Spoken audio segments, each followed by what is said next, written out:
Very overwhelmed that this has happened, to be sitting in one Buck place and going over it. I haven't really had time to process what's happened here, but very humbled that the Bucks would choose me. Small town kid from Hillsborough County, from the Tampa Bay area. It's surreal to be here and to be honored like this. It's much bigger than myself. It's about our community, about Durant High School. So I thought, when I first saw the ticket, I thought it was the Pro Bowl, which is awesome. It's an honor. But to be going to the Super Bowl, the biggest football game in the world every single year, extremely humble. Those tickets are hard to come by. So I know a huge thank you to the Bucks for allowing me to be a part of that and to represent us in Vegas. To grow up watching the Bucks play and remember like in the 5th grade wearing my jersey to school when they won the Super Bowl, to represent that is something that I can't wrap my mind around quite yet, but very honored that they would choose me. 3, 2, 1, ready! So today is a culmination of relationship since the summertime with Visit Tampa Bay. So we're doing this as a grand opening. I'm really excited. There's just been a lot of work and design and idea behind how we wanted this space to look. It's just been fantastic. Really looking forward to finally getting the kids in here next week to teach. We want to spread these out throughout our county, and we want to make sure that our partners are engaged, because it has to live outside these walls of the classroom. It has to be about mentorship. It has to be about apprenticeship. It has to be about providing opportunities for the young people who are learning here in the classroom to get out in the real world and experience that industry live and in person. We have a huge percentage of people who are going to end up in this industry in one way or another, right? Whether you're a barista, whether you are working in an amusement park, you could be at a hotel, you could be at a cruise ship, and you end up in this industry, and it's a lot of fun to see the kids be able to explore their options and then see that I can still be a lawyer and then also travel and work for the Marriott, for instance, or work at Busch Gardens or any of the amusement parks and still, yes, get a 4-year degree. The hard work that goes on in making this happen, I can't tell you how proud we are of our school system, partnering with our school system, with our district administration, with our school administration here, and obviously then all the partners that are coming together to make this work. It really shows what a special community we have and we live in. Hi, I'm Nadia Combs, school board member representing District 1. You're watching Hillsborough Schools TV, and together we're preparing students for life.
I'm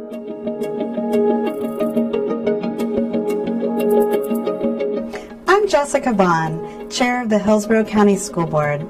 I want to welcome you to Hillsborough County Public Schools. We serve more than 200,000 students, including children starting with our early learning programs and continuing with adults through our workforce programs. I'm Karen Perez, the school board's vice chair. Our district is the 7th largest in America, and our team is made up of 24,000 people working at close to 250 sites across the country. Nuestro distrito es séptimo más grande de los Estados Unidos y el tercero más grande en el estado de Florida. Nuestro equipo está formado por 24 millones de personas que trabajan en cerca de 250 escuelas en todo el condado. Our district is diverse and dedicated. Our board meetings are held in our board auditorium on select Tuesdays at 4 p.m. The best way to serve our students and our community is to involve you, the public, in what we do. You are welcome to meet or email any of our board members and follow our district on social media. School board meetings are covered live by Hillsborough Schools TV on Spectrum 635 and Frontier Channel 32. Meetings are also streamed live on our website at hillsboroughschools.org. Closed captioning is provided on all broadcasts, and past meetings are available in our online archive. We are interested in what the public has to say. We'll include time for audience comments before we address our business items. Our agenda and any supporting materials can be viewed online in advance. They are posted 7 days before each meeting on our website at hillsboroughschools.org. Our vision is preparing students for life, and that means all students every day. Todos los estudiantes, todos los días. Thank you for your interest in education. With your help, we are making decisions that shape our community's future.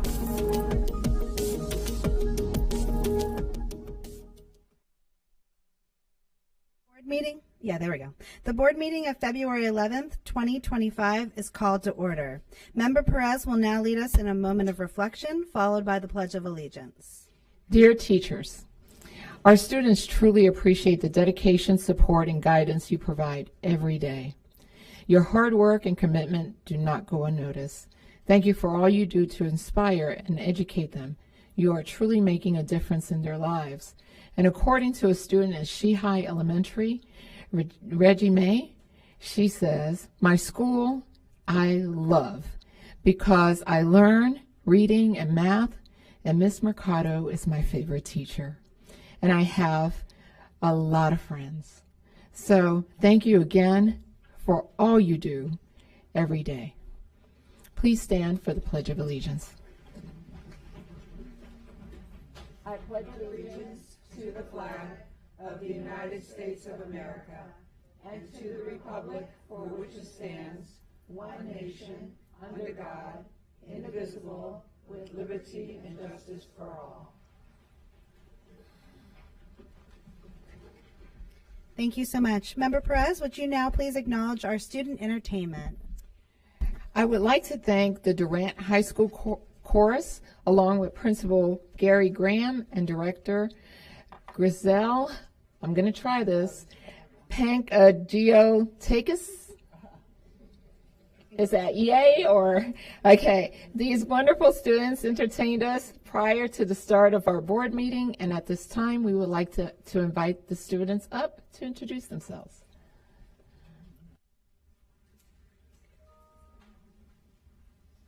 My name is Jackson Prather. I'm in 12th grade. I'm a bass.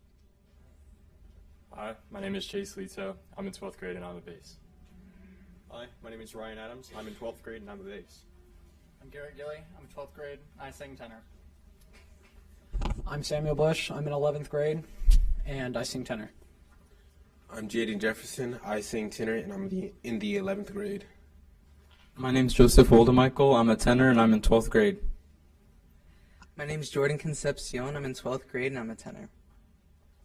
My name's Kyle Emhoff. I'm in 12th grade. I'm a tenor. My name's Brooke Miles. I'm in 12th grade and I sing alto. My name's Alexis Pratt. I'm in 12th grade and I sing alto. My name is Maisie Middleton. I'm a 10th grader and I sing soprano. My name is Susanna Perez. I'm in 11th grade and I sing alto. My name is Samantha Beck. I'm a senior and I'm a soprano. My name is Charlotte Peloso. I'm in 11th grade and I sing soprano. My name is Maggie Rimas. I'm in 10th grade and I sing alto. My name is Jane Perez. I'm in 12th grade and I sing soprano. My name is Armani Ramos. I'm in 12th grade and I sing soprano also. My name is Victoria Guerrero. I'm in 11th grade and I sing soprano. My name is Gabby Rieger. I'm in 10th grade and I sing alto. Hi, I'm Giselle Panagiotakis, and I'm the choral director at Durant High School. Thank you so much for having us today. Thank you. Parents, if you want to come up and take pictures.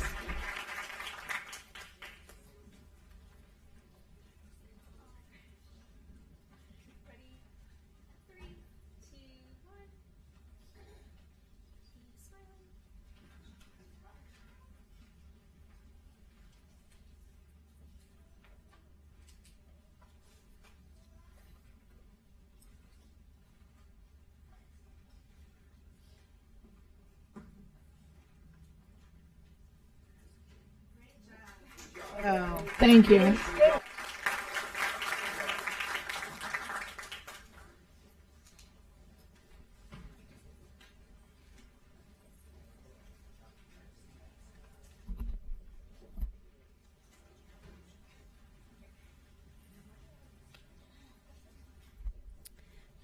Thank you again. We have no withdrawn items today. I need a motion and a second to adopt the agenda. I have a motion by Member Combs and a second by Member Gray. Any discussion? If not, please vote when your lights appear.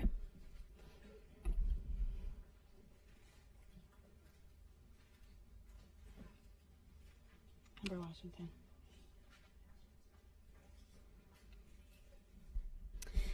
And the motion passes unanimously. Please let the record reflect that all board members are present. We have two sets of minutes to be approved today, January 21st, 2025, School Board Workshop, and January 28th, 2025, School Board Meeting. I need a motion and a second to approve the minutes. I have a motion by Member Combs and a second by Member Gray. Any discussion? If not, please vote when your lights appear.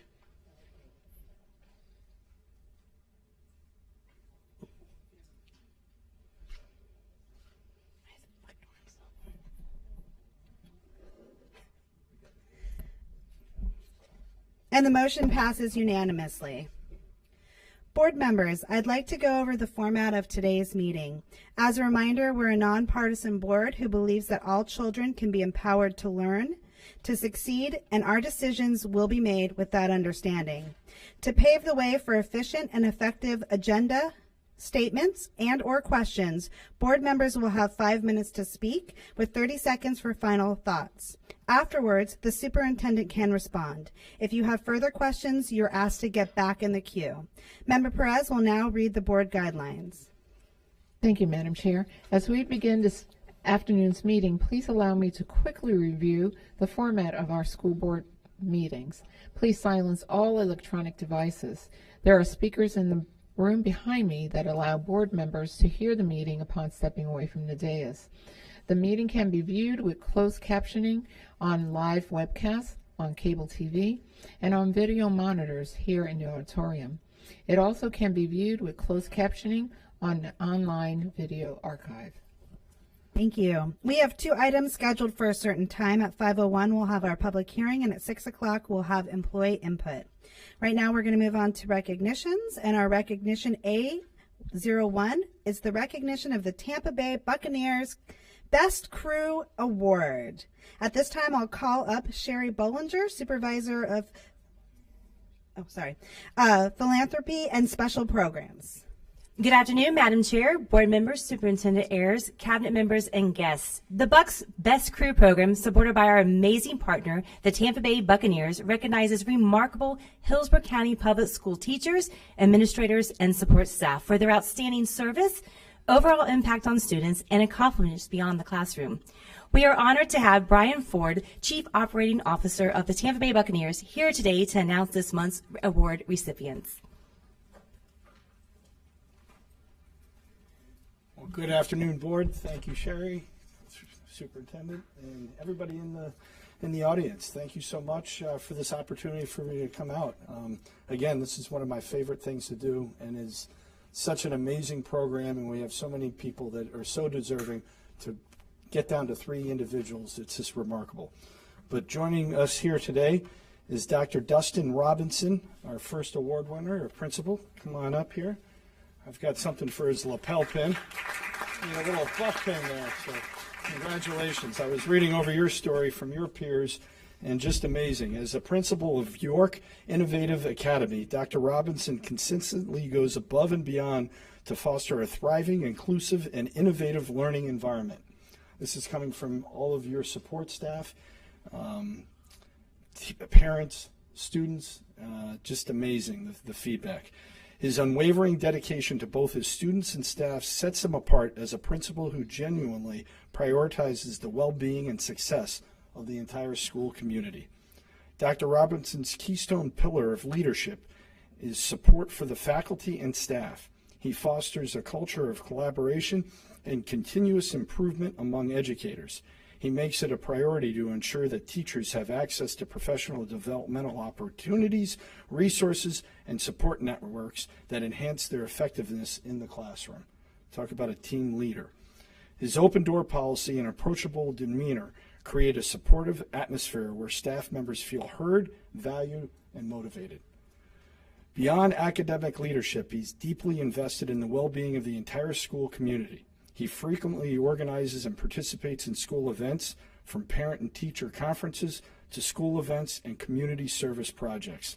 He believes in the power of strong relationships and is often seen engaging with students in the hallways, on the playground, and at all activities throughout the school, reinforcing the message that he is present and invested in their success. I heard some feedback that you know everybody's name, which is remarkable. Dr. Robinson exemplifies the qualities of an outstanding principal, compassionate, innovative, and deeply committed to the success of his students, staff, and the entire school community. His leadership is making a lasting, positive impact on the lives of so many. And for that, he is our, this month, Best of Crew at the principal level. Congratulations and thank you.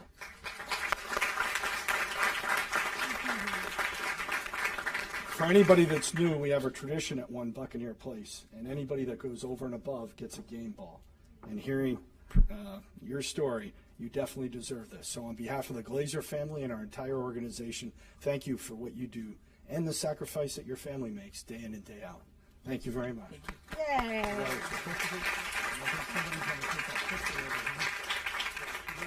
Game ball presentation. Aww.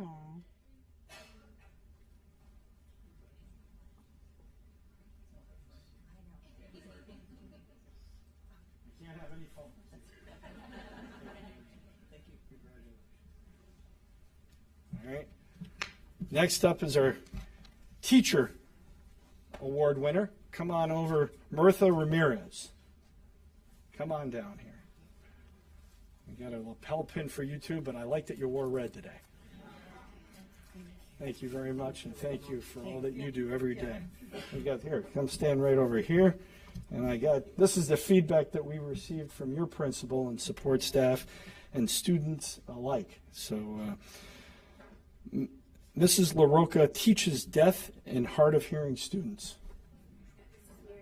This is, we're going to switch. This is Mirtha Ramirez, our head custodian. I apologize. At D.W. Waters Medical Academy. Miss Mirtha Ramirez truly embodies the qualities of a hardworking and dedicated team player. Her unwavering commitment and strong work ethic are evident in everything she does, always carried out with the passion and care. No task is ever too big or too small. She consistently goes above and beyond to support her school community. Whether it's opening the building early for an event, staying late to cover an absence of another team member, or even working over the weekends to assist other sites as needed, she always steps up without hesitation. Her efforts have been acknowledged by district custodial operation team members for managing, get this, the cleanest site in Area 1.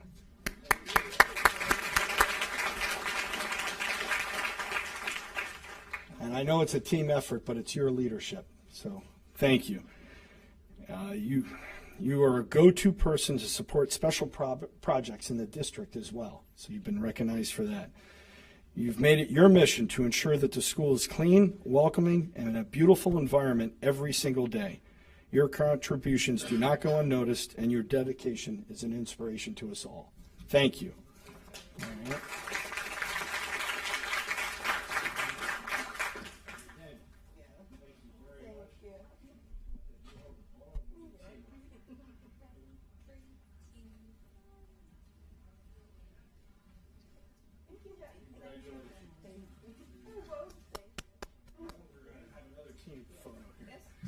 And now, and I apologize for that, I was overwhelmed by your story as far as teaching those. Amazing. And we got to give you a little red, and I thank you for wearing red today, too. All right, this was the story I was going to get to here. From Dawson Elementary, Mrs. LaRocca, you teach deaf and hard of hearing students, kindergarten through 5th grade, and your staff says you're one of the best teachers ever observed. You make your students and their families are included on campus, and you encourage school staff and provide opportunities for them to learn sign language to help them feel more welcome. During Deaf Awareness Week, you provided activities for all classrooms to participate each day. That's remarkable. Talk about inclusion and what we all strive for. You go the extra mile every day, and when your students are not able to go to the doctor, you even find ways for them to get there, which is just amazing. You help your students make sign language vocabulary notebooks that they can take home to teach their parents and siblings. You empower your students to embrace their hearing differences and build their self-advocacy skills so they are ready to face any challenge. Talk about empowering students. So congratulations and thank you for all that you do.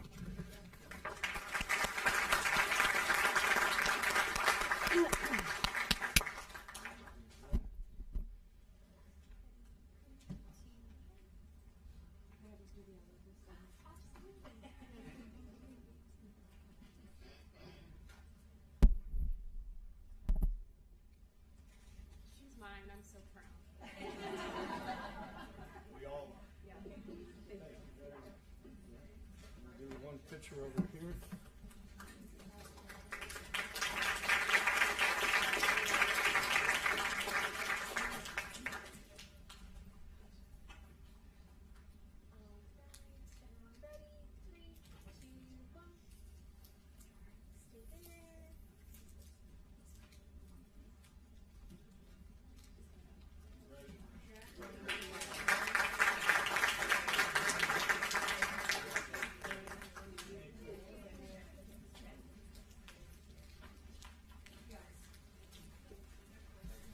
Thank you so much for the time to come.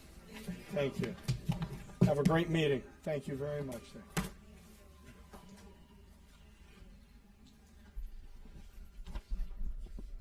We'll now move on to public comment. The board welcomes comments from citizens and values your input to the board. In order to provide the most comprehensive responsive to your comments, our staff will follow up with you and keep our board informed about the responses. Our school board respects the public's right to speak to the board, and we appreciate you taking your time to be here. However, it is requested that when you address the board, comments are not directed personally against a board member or staff member, but rather directed at the issues. Any behavior intended to interrupt the orderly conduct of this meeting will not be allowed. Our civility policy is in place.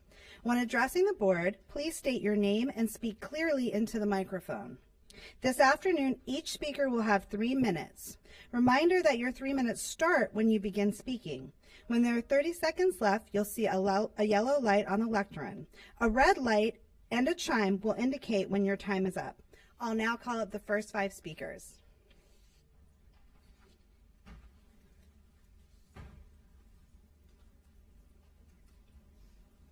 Good afternoon, ladies and gentlemen. My name is Michelle Wash. I'm from Tampa, Florida. I'm also a retiree of the Hillsborough County School District. I just want to tell you a little bit about myself and what my company does and what we can do for the district. I am bilingual in Spanish. And as I said, I'm a retiree from the Hillsborough County School District. I was with the district for about 17 years. I have my background is in human resources. I have a associate degree in business administration, and I'm currently pursuing my bachelor's degree in business administration. As a recipient of the International Problem Solver Award, I have solutions. I bring solutions, innovative solutions to everyday challenges. Over the past year, I found my passion in the financial services industry. And the company I represent is the Education Retirement Group. I'm a financial representative for them. And we do, in that industry, as a financial representative with the Education Retirement Group, we focus on educating clients, which are our educators and our students, their families, the educators' families, the support staff families. We educate them on how to protect their loved ones and planning for their retirement. Because I don't know, as most of you know, when educators retire, they do take a 46% cut in their income. And that is what we try to prevent so that they can continue to live the lifestyle that they currently live. We focus on financial education to help educators understand their pensions and their retirement plans, such as their 403Bs, their 401Ks, and any other retirement plans that they have. The ERG empowers educators and their families and the community and their families with tools and knowledge to plan for financial security. Our approach, it goes beyond offering products. We provide mentorship and holistic financial education to help financial education to help educators achieve independence, and not just to them, to their families and to the community. We work with anyone out there. We help them to manage their finances and their families to manage their finances. And we feel like by blending practical retirement solutions with financial literacy, we help educators and families out in the communities to build a secure financial future, not only for themselves, but for their families. Thank you. That is what we are all about.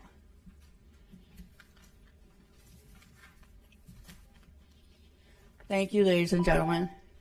Thank you. Next speaker, please.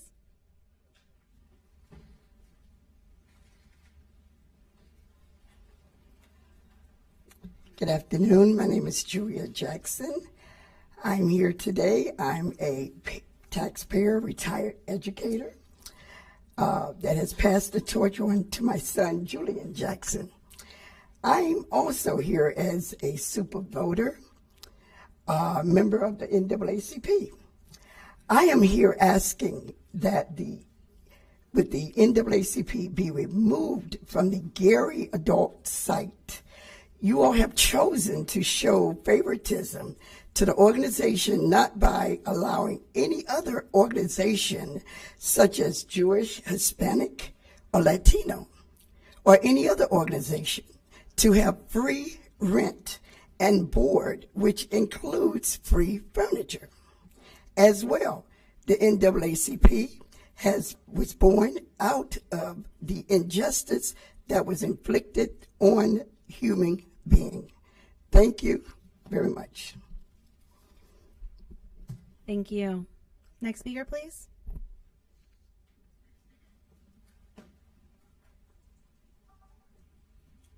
Good evening and thank you. My name is Kathy Henry, and I stand here this evening as a concerned citizen in the city of Tampa as well. My great concern this evening is I'd like to address before you all that we have a organization, which is the NAACP, that was formed to protect us with justice as well as injustice. My concern and thought is, and a question to you all, why that the NAACP is dormant on earth right now. There's nothing going on. We still have an amount of teenagers, students that are shooting one another and killing one another. And we're in this building as a body of NAACP people that should be doing things in the community, coming up with forums. We certainly have the money that we can pour out in this community to pull up forums and have forums for these students that are killing each other. They're still being caught in school with guns in their bags or whatever, still guns in the school. So my concern is, why is it so quiet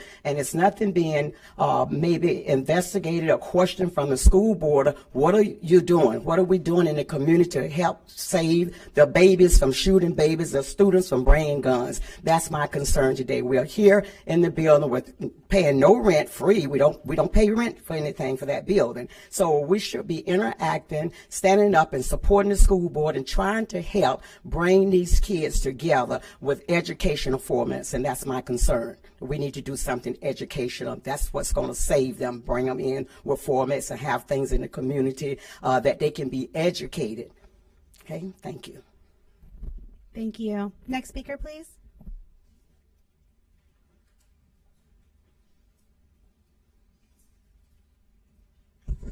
Good afternoon, John Green. In light of Black History Month, I'd like to thank my ancestors for getting me here to this day, and I stand on their shoulders. So what I'm here to speak about is DEI and the NAACP. While they have paved the way for the community, the Black community, to get this far, what I would like to say, I want to focus on DEI, but I want to focus on the inclusion part. It should be a contrast between how you meet and how you hold an office in a space that the community need 24/7, right? If I wanted to come and I'm a felon who can't be on school property, how can I access this organization? Not only that, there's a lot of other organizations out here too who might want to hold an office on school property. Is that fair to them? Or is it not? So what is your policy exactly for an organization who you know can come and protest against you, but yet hold office space as an office? Can I call them any time of the day while school is going on and go meet about a charge that I may have picked up on the street? Can a pedophile come to the facility and talk to somebody about them being harassed, although they have been clean for 20 years? How does this work?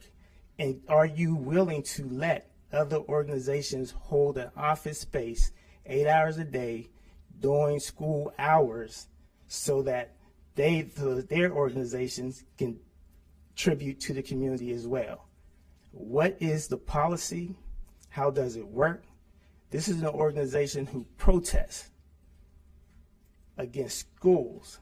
And I understand the work that they do is stellar and honorable, but you here, this board, has the opportunity to make a decision on how you're going to move forward with an office space, not as a meeting space, but hold office, an 8-hour business on your facility. Thank you.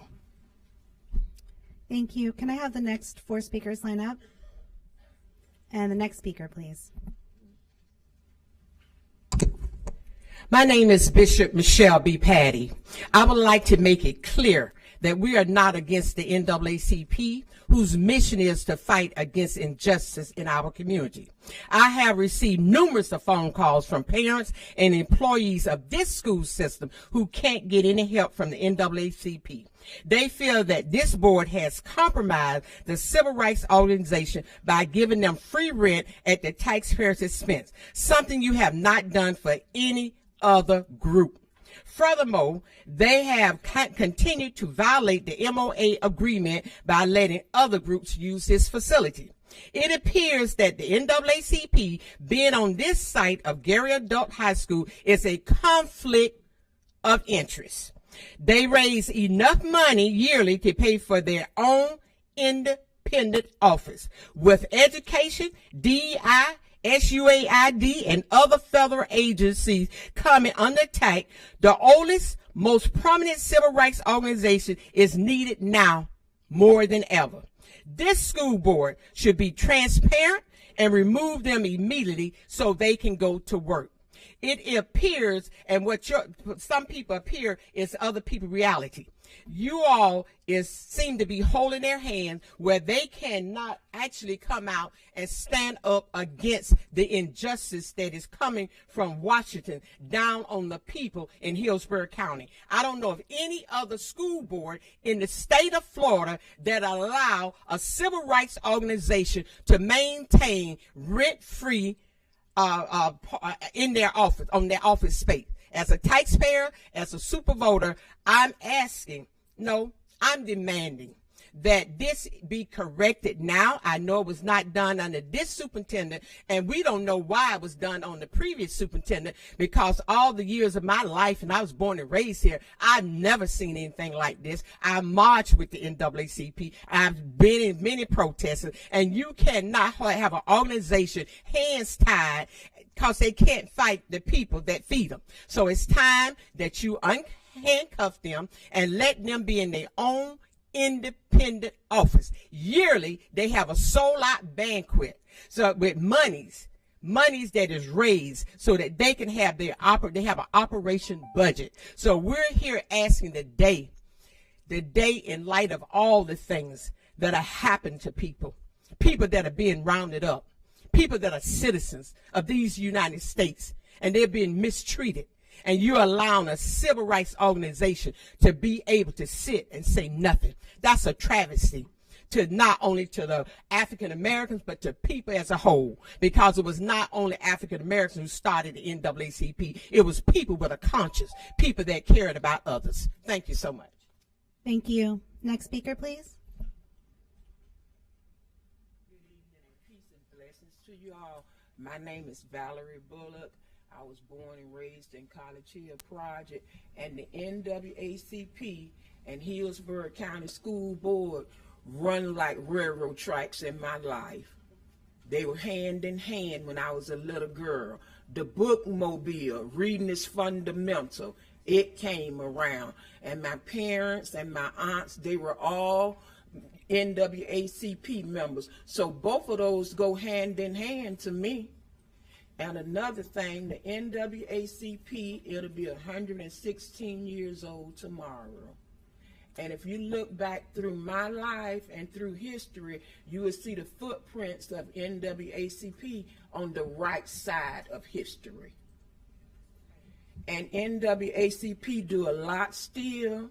You can go down to Saturday, the children there are getting tutored.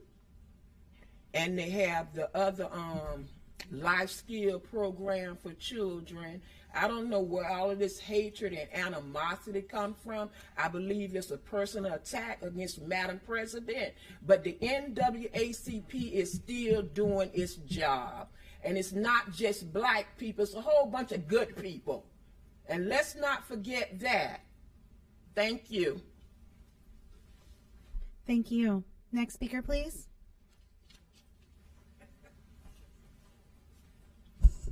My name is Darby Salamine. I am happy to be here because what this is all about, members of the school board, is collaboration, not competition. Collaboration. We're working together, and for 116 years as an organization, our mission has been to achieve equity, political rights, social inclusion, and advancing policies that expand human and civil rights. Now, let's set the record straight. This collaboration is good for the community. It's a school and a social organization working together to address social ills in the community. So collaboration is a good thing. Let me tell you about some of the things that we've been doing. I sat on the executive committee for the last 10 years and tell you what we're doing. These are actual facts. We're not talking about conjecture, what people think we're doing or what we ain't doing. This is on the record. Health Expo that brought out 3,000 people, get people to check the blood pressure, check the blood sugar. Your health is your greatest wealth. We address that issue. Promoting minority businesses. We have a empowerment center, the only NAACP office in the state of Florida. And we're the largest branch that got an empowerment center. That we help small and minority business. We get the business plan, get contracts. There would be no black contracts for black contractors in this town with the school district if it wasn't for the NAACP. The NAACP was instrumental in bringing about that minority and diversity center right on 50th Street in MLK. That couldn't have been done without NAACP. So we talking about our youth. This is the real collaboration. We have an AXO program, that's our Olympics, that talk about STEM, cybersecurity, mathematics. These youth they compete locally, then they go compete nationally. And we had 4 people in Las Vegas came back with awards. So the proof is in the pudding. The proof is in the pudding. So what we need to do, let's expand this collaboration and don't get rid of it.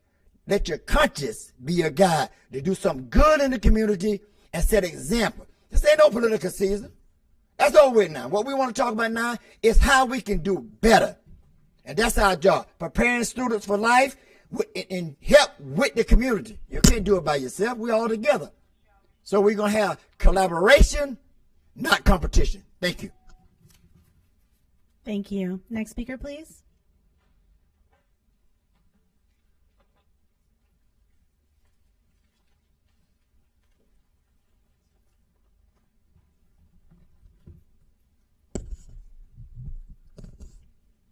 Good afternoon. Seeing that protocol has already been established, I want to start with this. My name is Dr. Jesse Washington, Jr. Tomorrow we stand on the shoulders of some giants, the founders who founded this institution 116 years ago.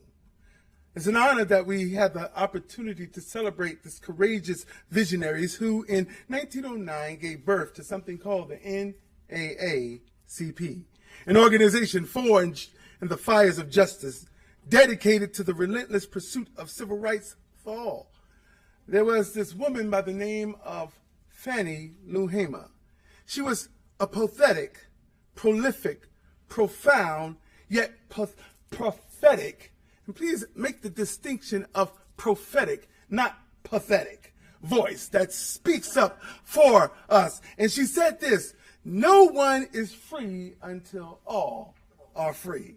See, when the founders got together, someone mentioned that there were some African-American founders, and they mentioned that there were others.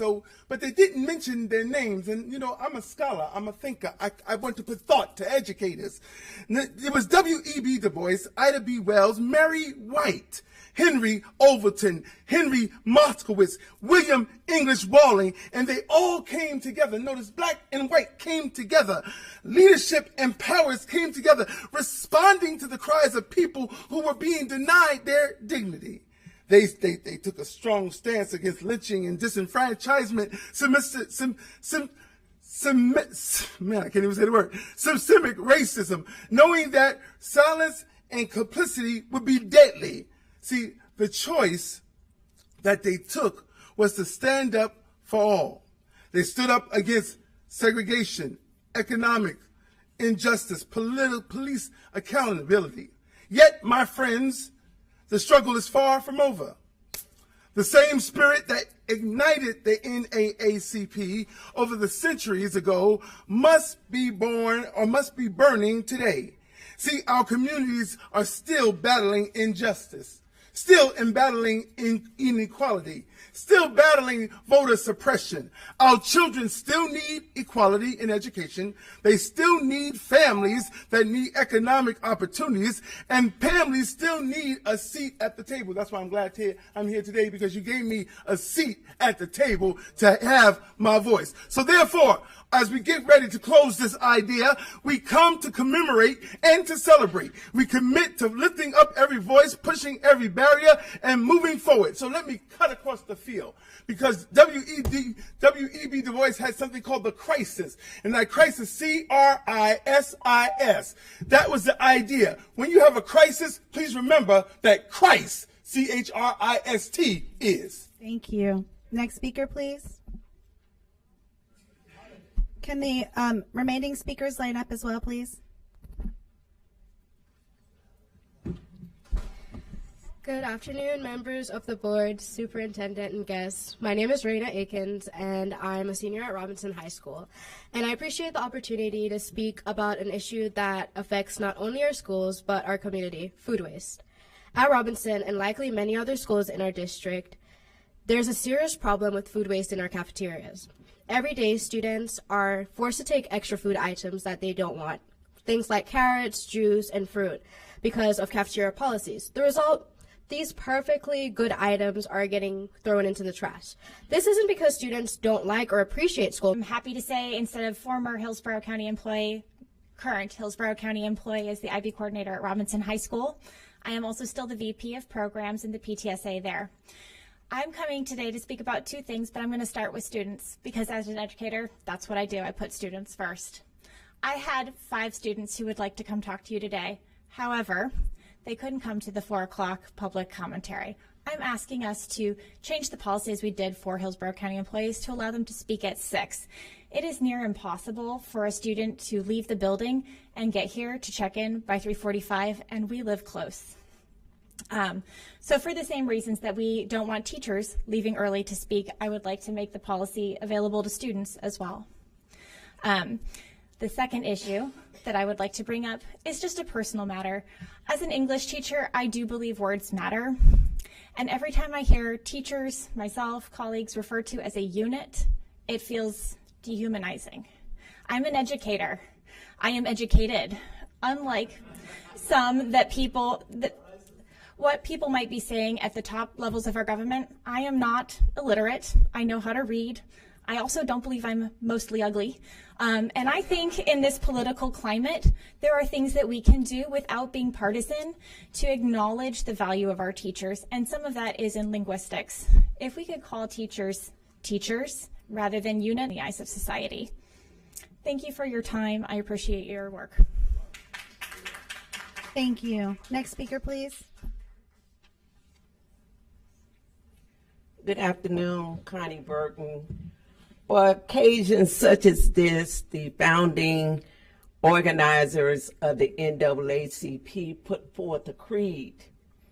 It says that we was the largest, the oldest, the baddest, the boldest, the most loved, the most hated, the most feared, revered, most cussed and discussed.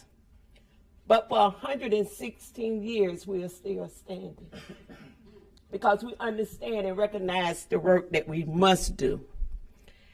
It is also good to know, for me, in just research, to know that in putting together a for the national advancement of colored people, it took all people to see this vision at where we're at today.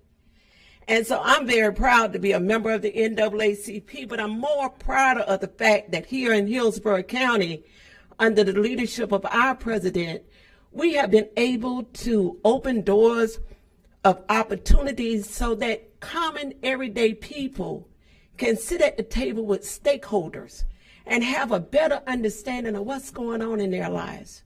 So some of our invited guests have been people from the Juvenile Justice Division. We have people there from the property appraisal so people can have an understanding of what's going on. Stakeholders that common everyday people would not have even imagined being able to be at the table so we can have these discussions so we can learn each other better. That's what we're doing in our branch. I'm not going to get into what others, whatever they see, but our national leadership says that we're all in. We're all in to the fact that it is our responsibility to lift all up. It is our responsibility to serve as an example and model so our young people can see a pathway forward. It is our vision, our hope through our leadership that we continue our partnership because we have a lot of work yet to do. So we want to just thank you. As we say, we're all in. We're 116 years old. We are 10 toes down. We don't plan on going anywhere, and we're going to continue to work. Thank you. Thank you.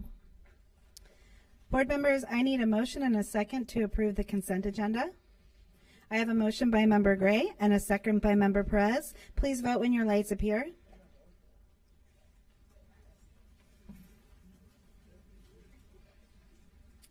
And the motion passes unanimously.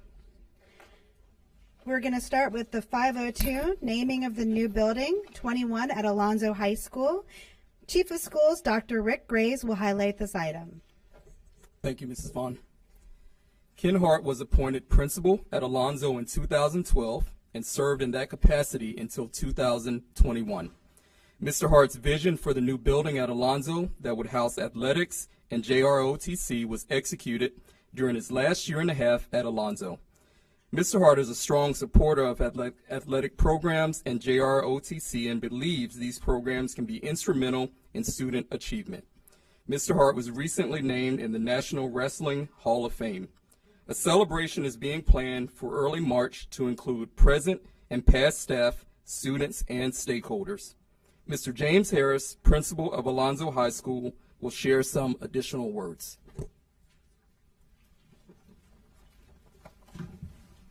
Good afternoon, honorable school board members, Board Chair Vaughn, Superintendent Ayers, and of course our district staff.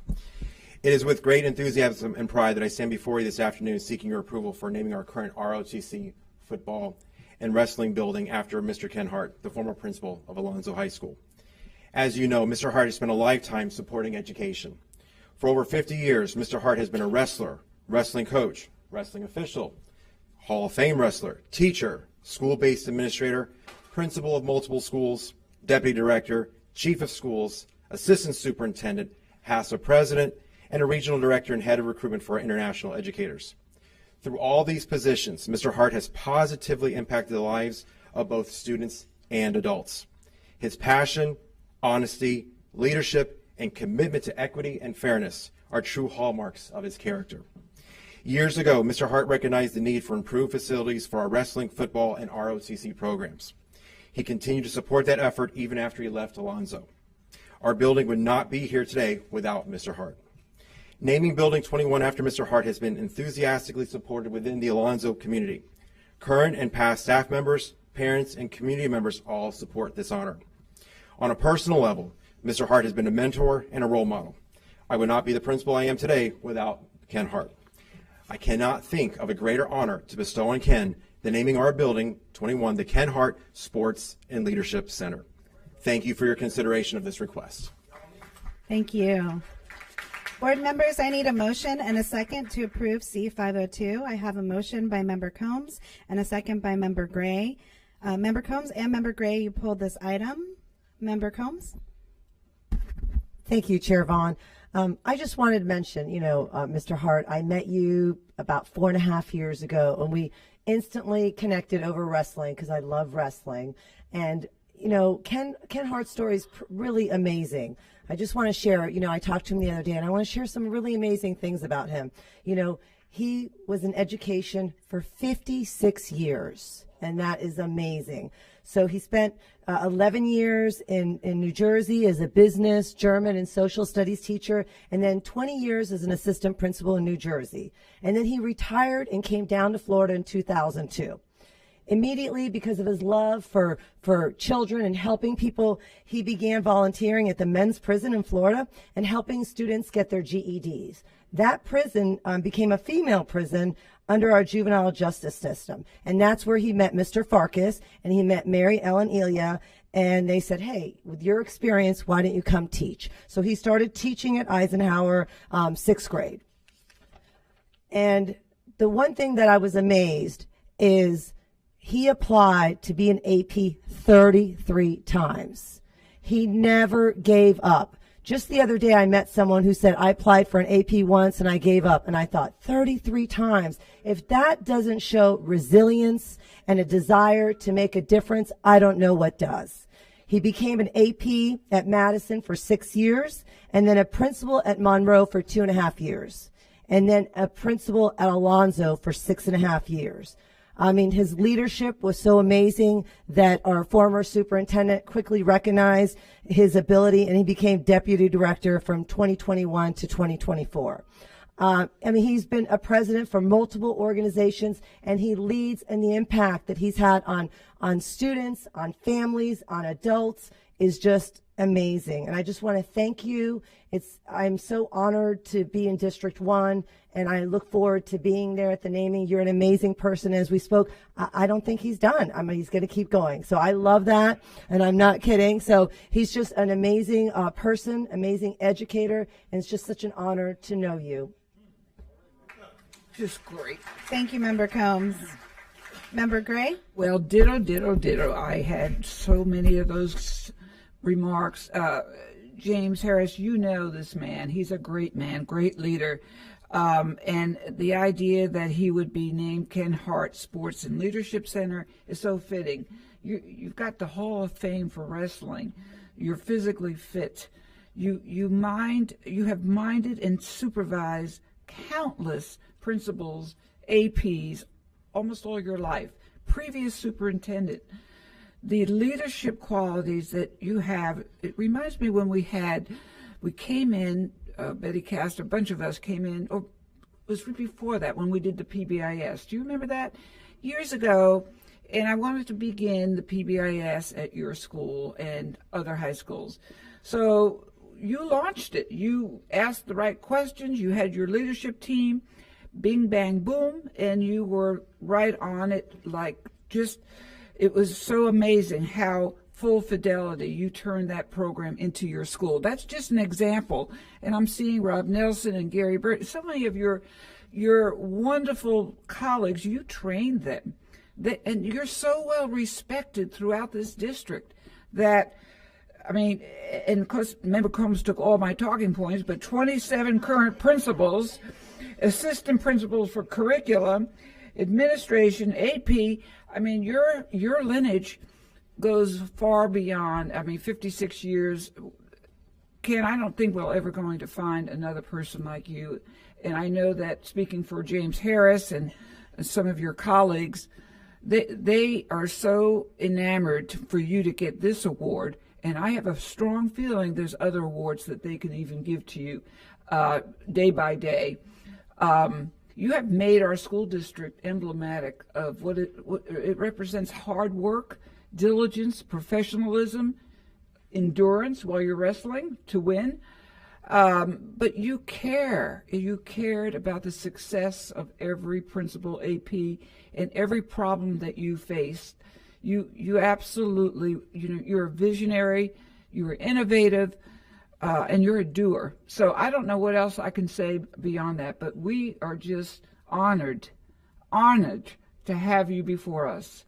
And I wish you a great future, and we'll be with you every step. Thank you, Ken Hart.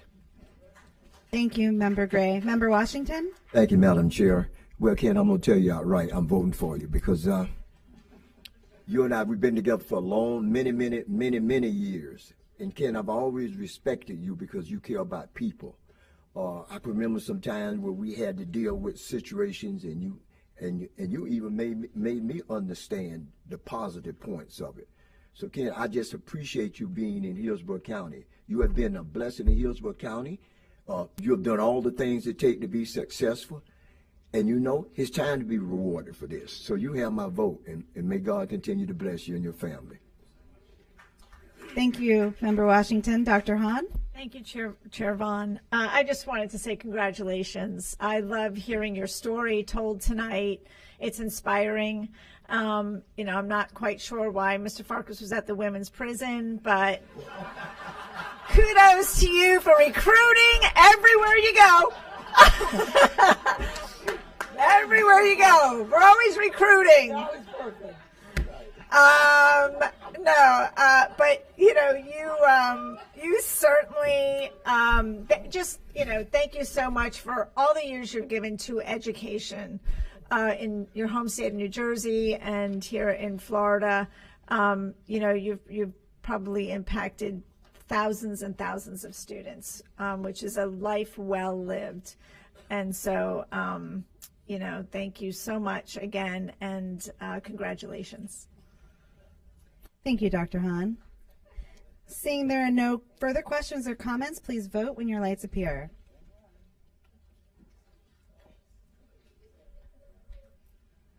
And the motion passes unanimously. Congratulations.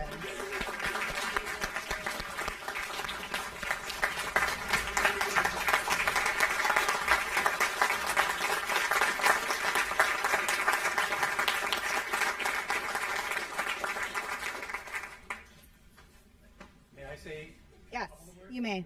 Please come. I know. I'll set the record straight on Mr. Farkas. He wasn't at the women's prison. It was actually the men's prison. They wanted to keep him, but I pulled him out. But it was very good. But thank you very much, Madam Chair, school board members, Superintendent Ayers. I can't thank you enough for allowing this to happen. And, you know, it's just a situation, and I have to read, I'm sorry, up in the light, like most older people do. I'm honored and I'm humbled to be here. To say that is a huge understatement. I didn't feel there was ever going to be the opportunity to have something more exciting and than the Hall of Fame deal back in September. But I have to say, this takes the cake. This is something that will be with us and with me forever and ever and ever.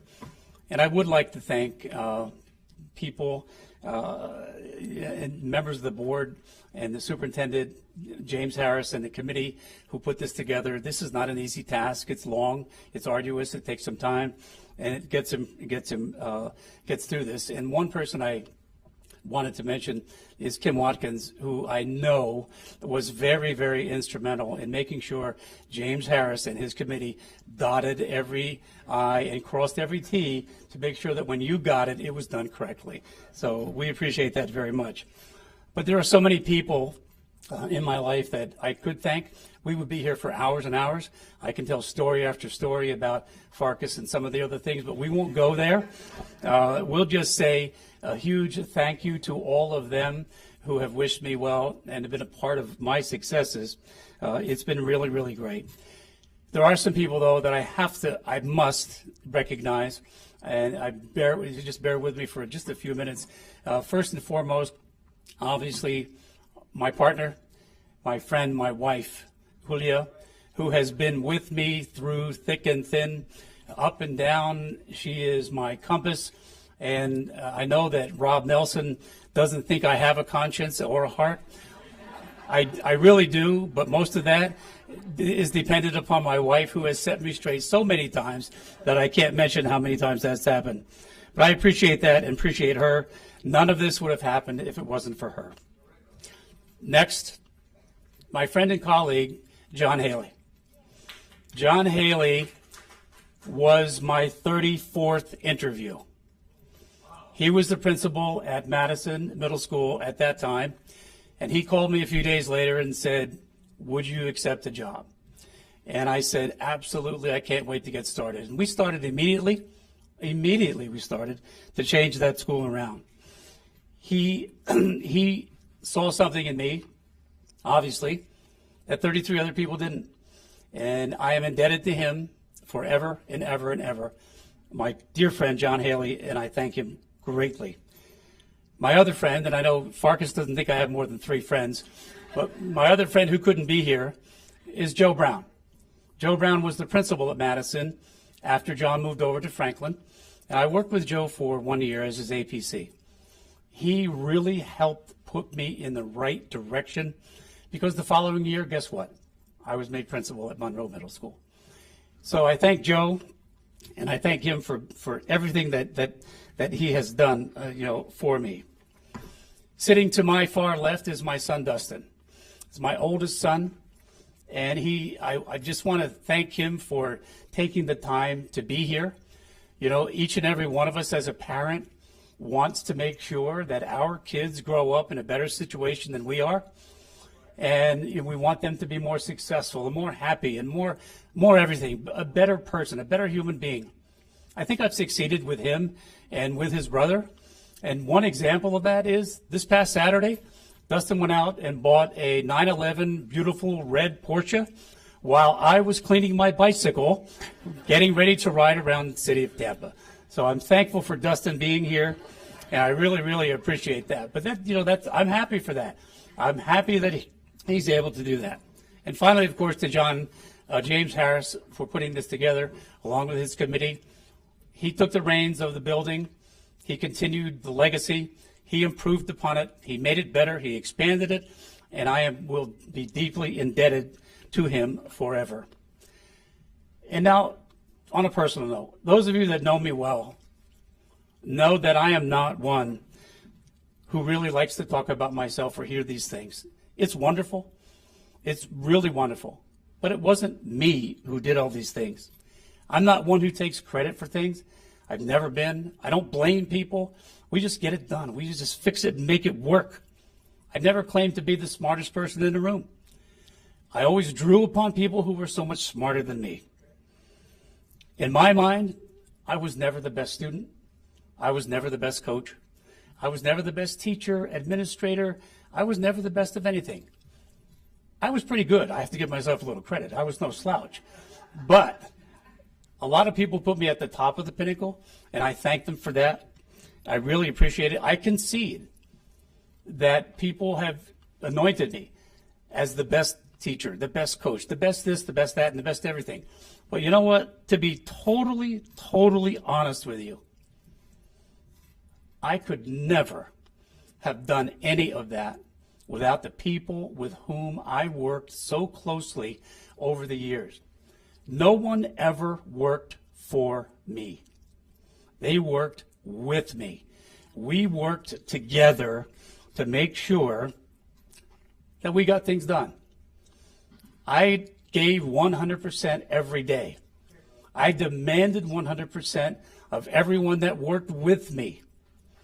They, in turn, demanded the same of me. 100% every day. And you can't beat that. You really can't beat that. I've been blessed to have people like James Harris and Larissa McCoy and Matt Romano and Evanita Omensetter, and Brian Hoover, John Haley, Joe Brown, Kim Watkins, Matt Hernandez, three-time state champion flag football coach, Yun Romano, biology teacher extraordinary, recognized by the White House and the President, Bonnie Lambert, David Stiles, and hundreds of others who worked with me to make our schools better. I leave you with this. Today, there are 27 administrators currently in a position, either at a building or in the district, who were a part of one of the teams that I led and I had the privilege of leading at Madison or Monroe or Alonzo. I didn't get them their position. They got it. I don't claim to have done anything special to get them there. But because, and I say this from the bottom of my heart, because they were a part of our team and they were part of our system, that helped get them to where they are today. I challenge them, and I challenge all administrators.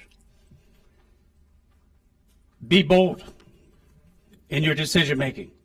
I challenge them to continue the work that we started in no matter what position they have. Be bold in their decision making.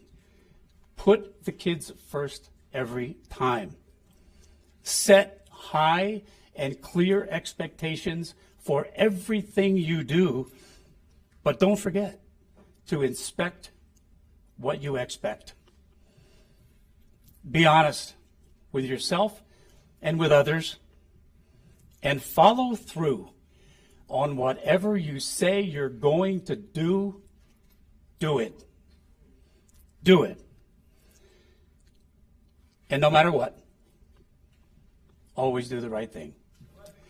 I thank you very much. On behalf of everyone with whom I've worked, I accept this great honor. I appreciate it. And as always, go Ravens.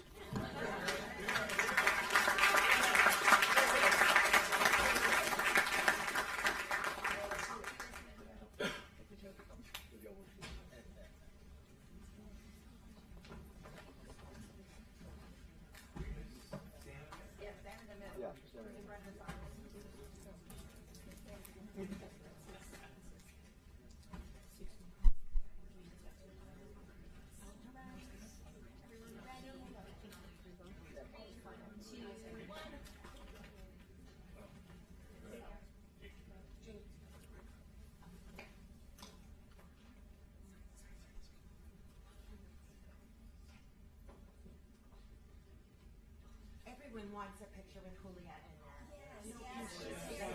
Yes.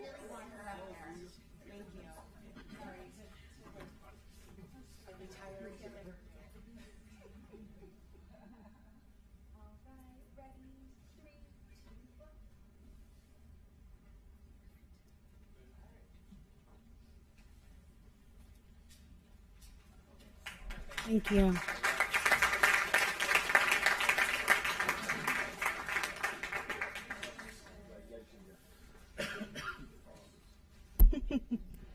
Congratulations again. We're now going to move on to a time certain 501, our public hearing for the recommended instructional materials for K-12 science. I will now open the public hearing for the instruction materials adoption process. This is a requirement pursuant to state law and board policy. This is an opportunity for any member of the public to speak about the instructional materials recommended for adoption and to provide input to the board. The materials were advertised and have been available for public review.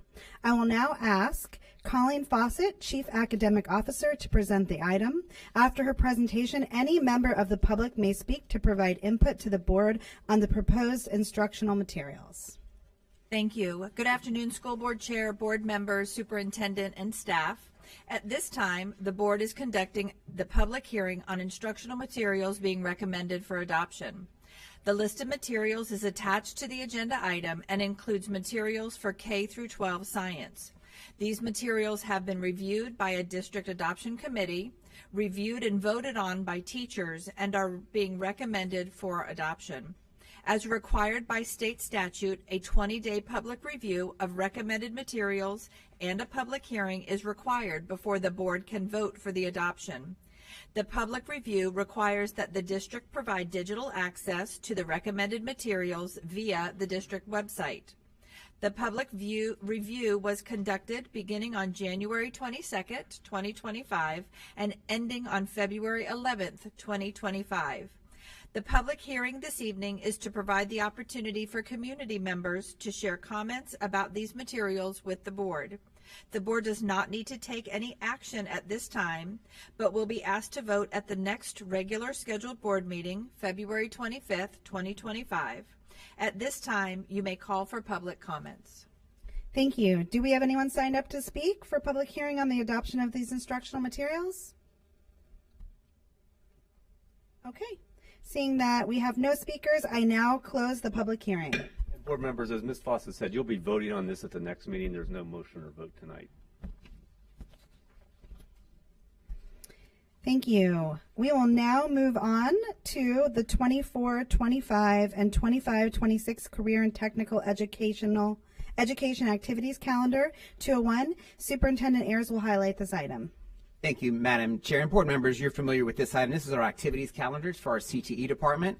The CTE activities calendar, it includes activities from career and technical student organizations. Those are CTSOs, our JROTC, career exploration visits, and regional career and technical education events. So the document behind you identifies the activities between February 12th of this year and December 31st of this year as well. And if you take a look, it's really, looking the number of events and activities that our CTE department puts on, that our students participate is really, really remarkable. So those activities are listed there behind the agenda item. And of course, we have Mr. Jargo, Mr. Brooks are here if you have any questions about any of the, I don't know how many are on there, a lot of activities that are occurring at our CTE department over the next year. And Madam Chair, that is 201. Thank you. I need a motion and a second to approve item COT2. I have a motion by Member Rendon and a second by Member Perez. Member Rendon, you pulled this item. Do you have any questions or comments?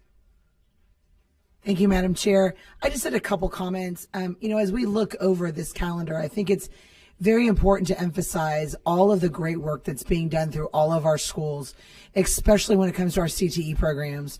Many of these programs are setting our students up for their futures after graduating from high school, and it emphasized the priorities of leadership, of commitment to their education and their community.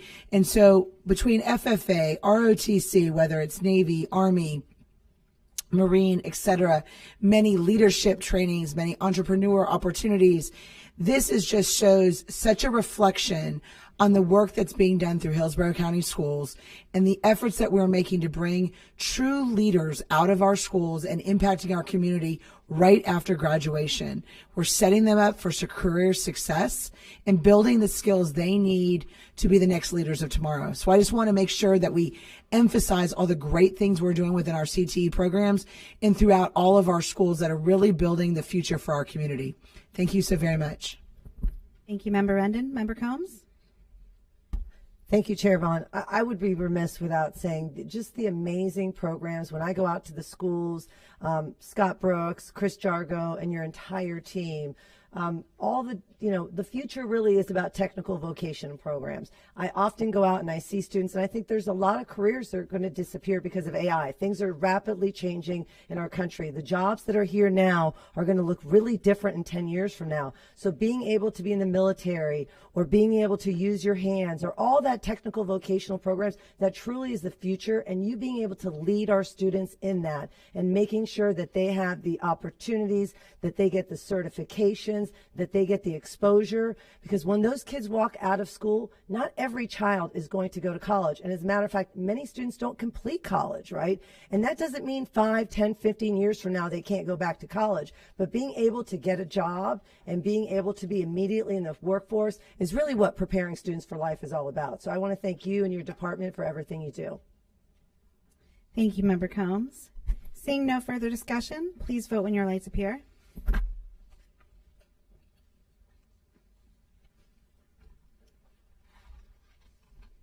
And the motion passes unanimously.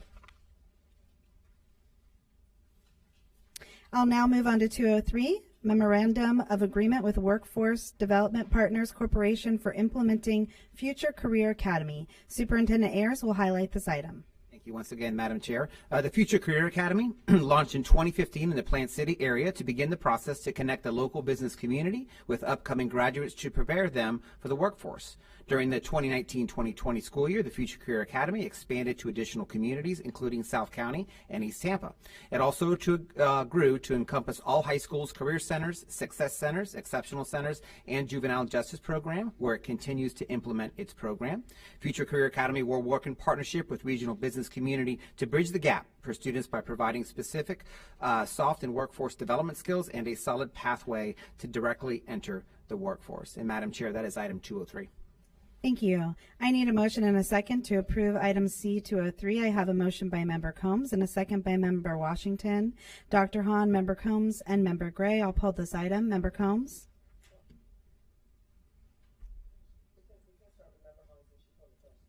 Do you want to start, Dr. Hahn? Okay.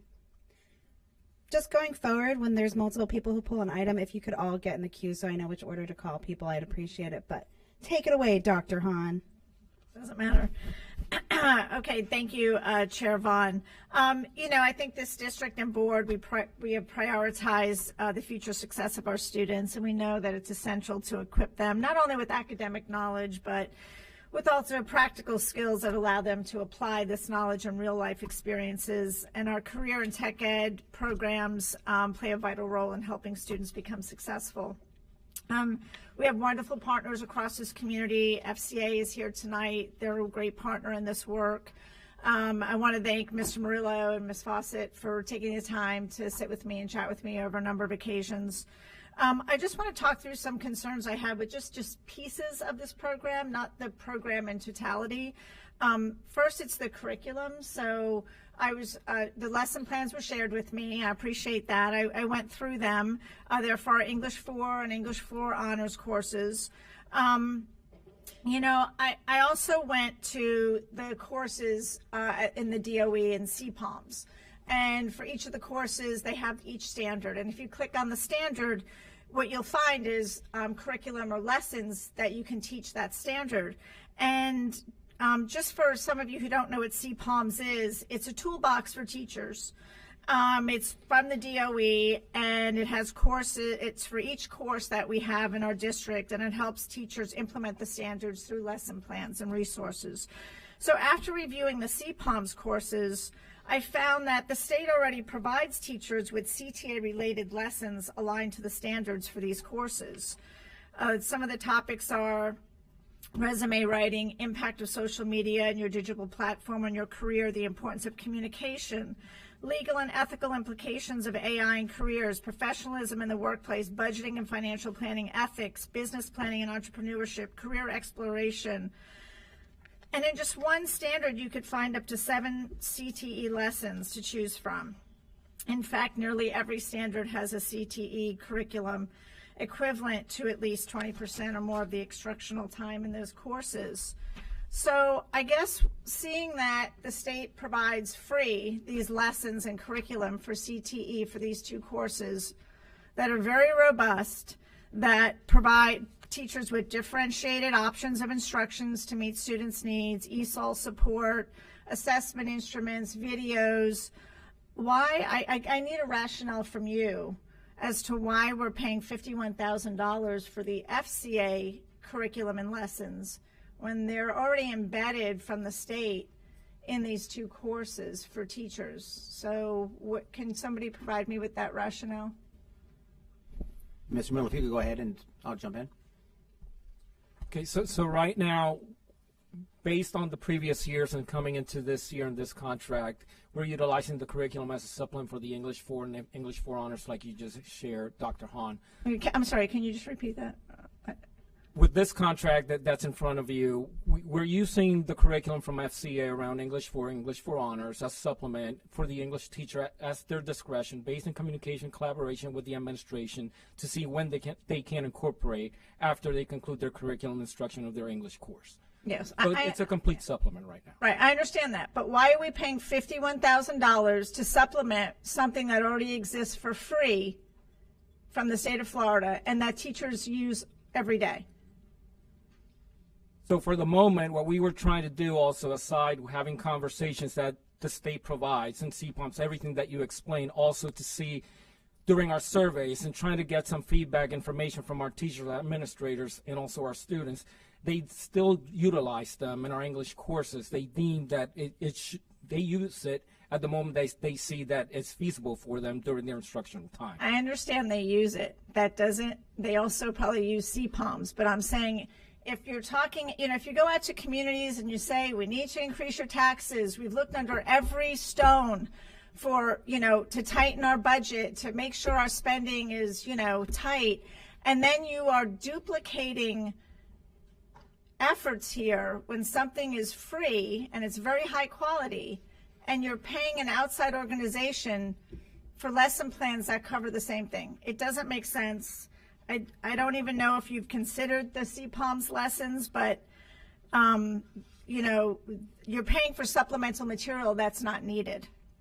So my second concern around the curriculum is that we are paying $51,000 or right around that every single year for this curriculum.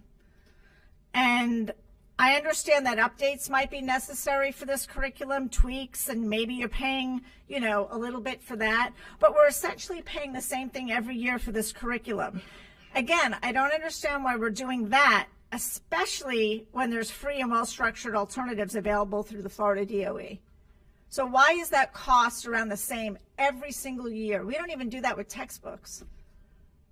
It all depends how they analyze around how they create the curriculum and actually the communication and the personnel that they utilize to support and communicate with our schools. Right. Well, I'm not paying their salaries of their personnel. I'm paying for curriculum. So my point being, we shouldn't be paying $51,000 year after year for curriculum. Now, what we need is a detailed explanation from them on what exactly is being updated each year and why it justifies an ongoing $51,000 in expenses. Also, I want an audit of all the FCA lesson plans, comparing them to CPOM's lesson plans for English 4 and English Honors to determine possible duplication. I'd like that by the end of the month. I want to get into finances. I'm not going to have enough time. We're being asked for $150,000 today in grant money on top of another $170,000 from our general fund. And I'll get back in the queue to discuss that. Thank you.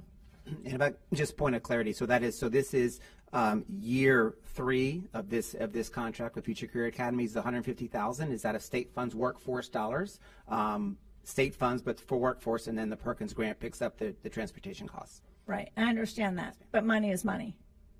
Thank you. Thank you, Dr. Hahn. Member Combs? Thank you. Money is money, and when you look at the impact of the Future Career Academy, I honestly think that $150,000, when you're impacting thousands of students, there are so many students who sit there at senior high school who have no plan for the future, and this program does so much. I have probably been to about a dozen events from Future Career Academy since I first got into office, and it's probably one of the strongest programs that I've seen in this district. Just some data.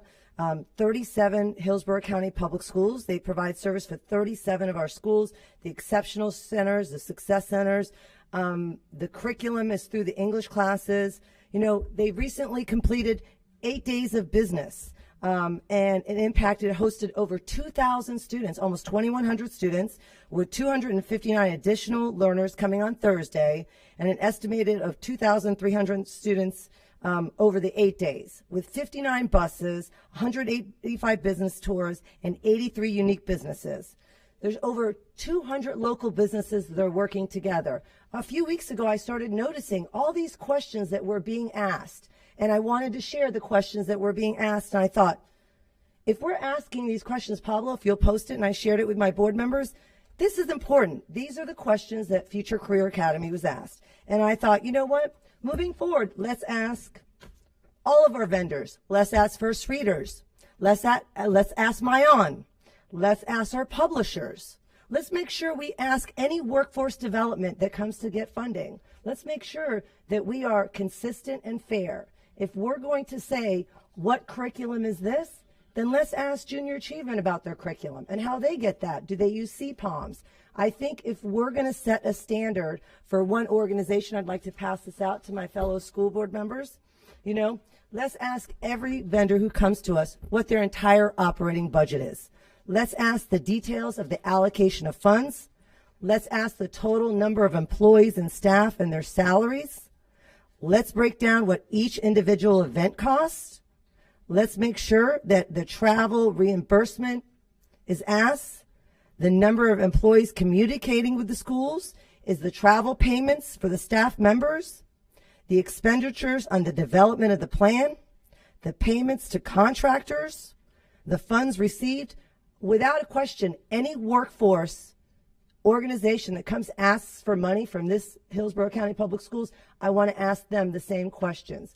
I'm not understanding why a program that supports so many students is under such scrutiny, but then we allow $750,000 contracts, $1 million contracts. This is $150,000, and it impacts every senior in our schools. Those kids who are sitting at graduation, who have no hope, now they're connected to one of the 200 businesses.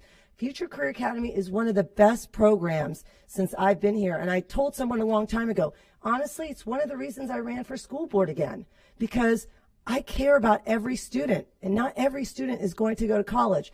And prior to this, we talked about technical and vocational programs. There's enough room for everyone. We have other, like Junior Achievement. I was at a Junior Achievement event today, which was amazing. There is plenty of room. Career Source, I'm in a consortium there. There is so much room for that. But why are we asking one organization? So I love these questions. Moving on, I want to ask all these future vendors the same questions, and let's make sure that we are consistent across the board. Thank you. Thank you, Member Combs. Member Gray?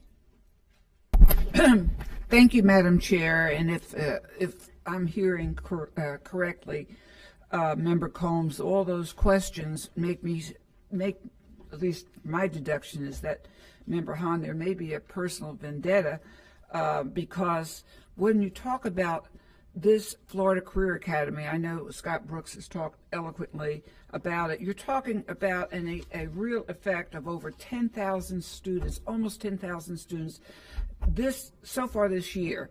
And we're also indicating some of those students, yes, received the English education through the English classes. And that's okay because Yvonne Fry started that in 2017. I remember we went over that curriculum and the teachers loved it. One of the things, too, I really think that if we are addressing 80% of our student population through Future Career Academy or through Junior Achievement, through various workforce development programs, what a great thing that is, because 80% of our students, they may not go to college and they may want to embrace a future career that is offered at these job fairs. you know, TICO, Cargill, HCC, Hillsborough County Sheriff Office, our fire department, Publix, they wouldn't be at these job fairs unless they saw value in these students. I mean, they have a staff that comes to these job fairs. We were just there, when was I there? Last few days ago. And my gosh, those students, and that was just over maybe 1,000 students, just at the El Lopez Park. That was a small amount, but they were around those vendors like flies. I mean, it was, well, that's not a good analogy, but at any rate, we'll go into analogies later. But they were really involved with wanting to attach their questions to these vendors, I shouldn't even call them vendors, agencies. And in turn, the agencies were so validating their interest. But this happens over and over again. Member Combs, I know you've been to a bunch of the job fairs. I've been to a few. But also, when we talk about money, and we should talk about money, you have to think, what kind of audit did they have? And if you read the audit, which I'm not going to read every word, from the Thomas Hobson and Company, but they said, in our opinion, the summarized comparative information presented in the statement of functional expenses for the year ending in December 31st, 2022 is consistent in all material respects with the audited financial statements from which it has derived.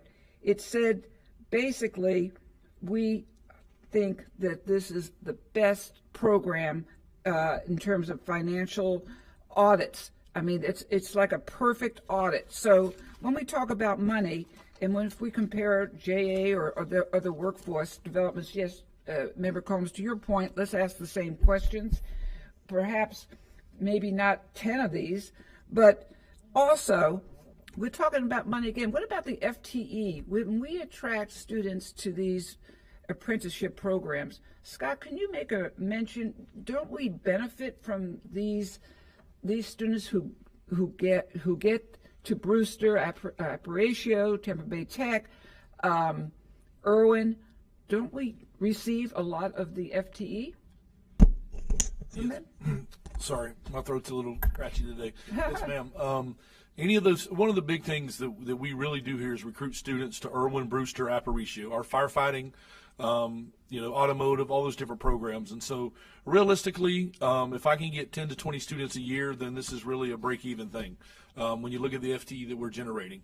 The second piece of that is our apprenticeship programs. Those guys and gals constantly are looking for new members to come in there and join those apprenticeships, and they're always asking about getting in front of kids. Well, this is the perfect population. So for us, it's really a marketing thing. If you really want to know the truth, the expense, the reason we really say this is worth the money is because we make sure that our apprenticeship guys and gals are in front of all these students and have an opportunity to share their message and hopefully get some employees.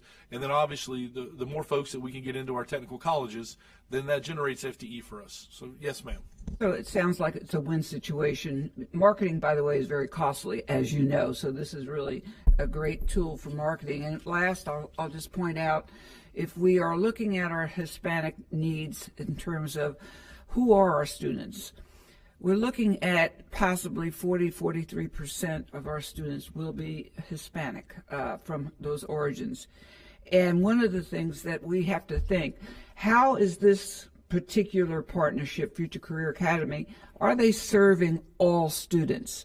Well, for example, every bus that goes to a job fair has one bus dedicated to a dual language, in other words, a person who speaks the language, so those students are comfortable, they are equipped with the language barriers, and I think that speaks highly. Also, when you have a bilingual staff, which this particular organization does, it again delivers equity, and it definitely makes the balance much more fair for all students.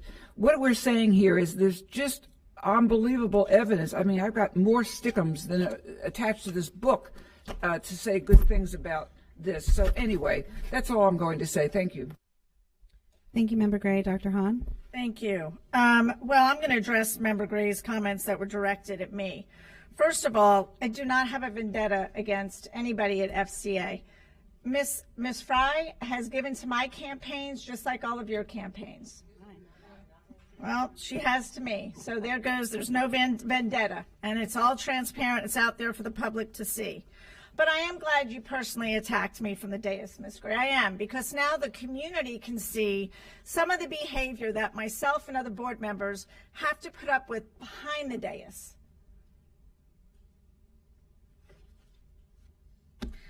I'm going to go back to my comments now. Let's talk about data. You know, I know we've all really requested data. Multiple board members last year requested impact data. And you certainly provided data that shows student participation and self-reported confidence levels and qualitative data, which are comments, you know, about their experiences. And they love the program. And I'm not saying you shouldn't be in this space, and I'm not saying you shouldn't be providing bus tours and business fairs and business panels. What I am saying is I don't think you should be in the business of curriculum and instruction. And I think that $51,000 that we're spending on curriculum and instruction, we could be spending on expanding the other things that are really impactful for students with this organization. I just don't think it should be on curriculum and instruction. I would say if I was FCA, well, that already exists. Let me find another way to utilize that $51,000 to expand the business panels, bring in national speakers to your business panels. But I don't think it should be curriculum and instruction. But the data, for example, you know, the data that I saw from FCA was, FCA data states 94% of students created or began to create a resume. Okay, that's great, but that doesn't really reflect proficiency or real world application, and it's very low level data. It's not that quantitative impact data that we really want to see when we're looking at the impact of instruction. And again, that's another reason I don't think you should be in curriculum and instruction. The state's lessons, for example, provide teachers with a rubric. And here's how this rubric can directly impact your impact data. It can serve as a rich source. So for that rubric that scores students, you know, 1, 2, 3, and 4, your impact data points could be proficiency and growth, career readiness, and program improvement. And just from that one rubric on resume writing, you can compare the scores across different students or cohorts. You can identify trends in how your program is helping students develop essential professional skills.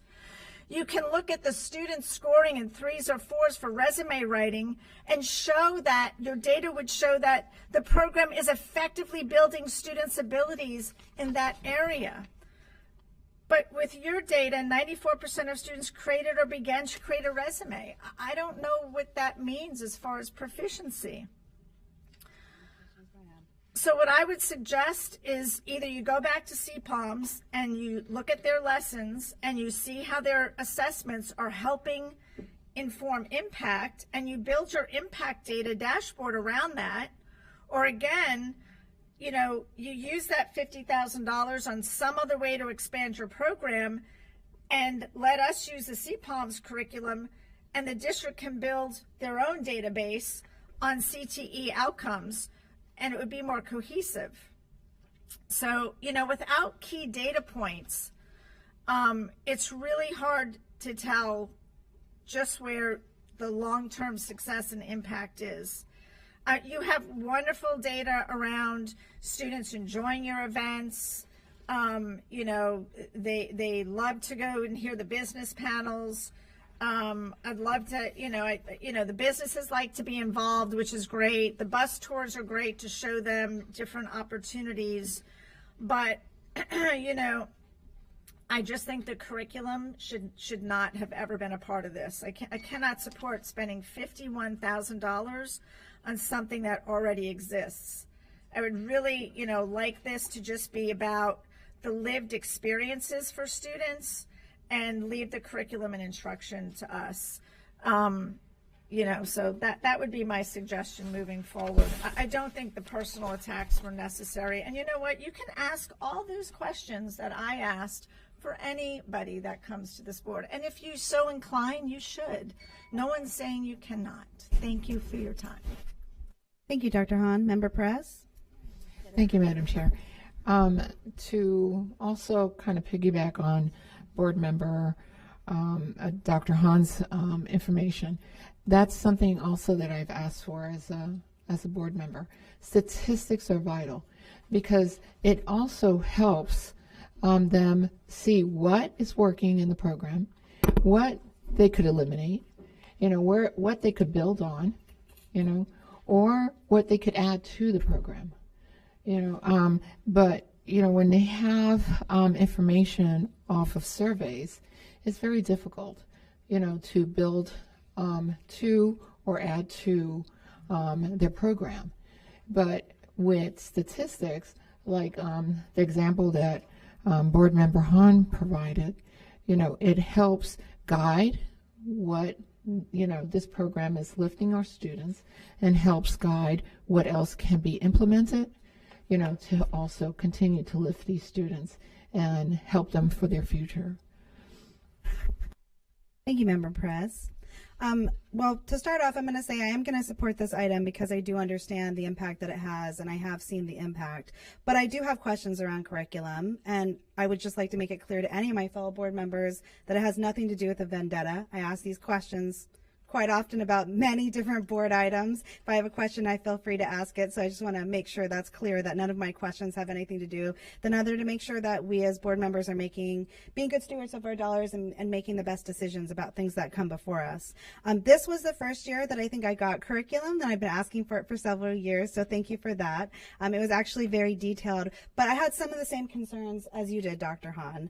My first question is around, I've kind of been told two different things. And my questions around curriculum is really because this impacts all of our seniors, right? This isn't a subset of people who aren't necessarily identified, they're in CTE or they haven't identified. These are what we're preparing all of our seniors with. So that makes it extra important to me as far as making sure that we're giving them the best curriculum, because so many of our seniors and our middle school students ask for this, right? Getting prepared to enter the workforce and understanding how to write a resume is, I was told that it's fit into basically the English class, however the teacher sees fit. But in the curriculum, there's a suggested pacing schedule of which weeks to cover what. So do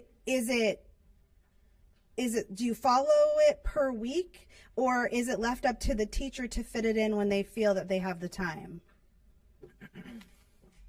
Thank you for that question. So in the MOU, you'll see that the implementation of the program is totally at the discretion of the school. Mm-hmm. So the principal works with the English department head chair, works with the teachers. You may have a school where some teachers are all in based on their students in their classrooms, and yet across the hall you might have some teachers that, for my period 1, this is perfect. For my period 3, this is not something that I feel meets their needs. So we really tried to write it so that the school had the ability to customize what they feel their children needs, because the children at East Bay need something than the children at King or the children at Steinbrenner, and so giving the schools that defined autonomy to make those decisions. Oh, I appreciate that autonomy. I'm always a proponent of that, especially when it comes to our teachers in the classroom. It does give me concerns as being able to measure how effective this curriculum is to making sure that our students are actually mastering those skills that we're hoping to embed in this curriculum.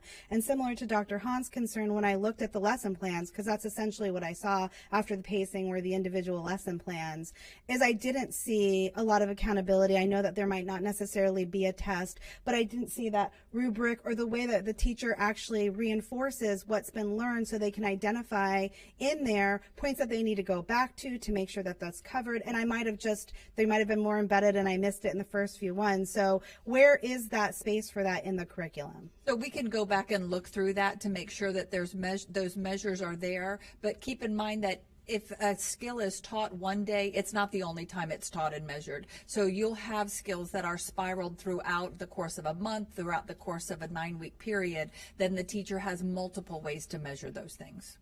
Okay, and as far as the curriculum and feedback, I had concerns where we were covering about basically coming up with a realistic budget, right? That's part of one of the early lesson plans, is to kind of understand how a budget works and kind of come up with a proposed budget and then your expenditures. And I did not see that, and I might have missed it further along in the curriculum. So for me, when we're talking about kind of a life skills CRT, look where I'm going with that.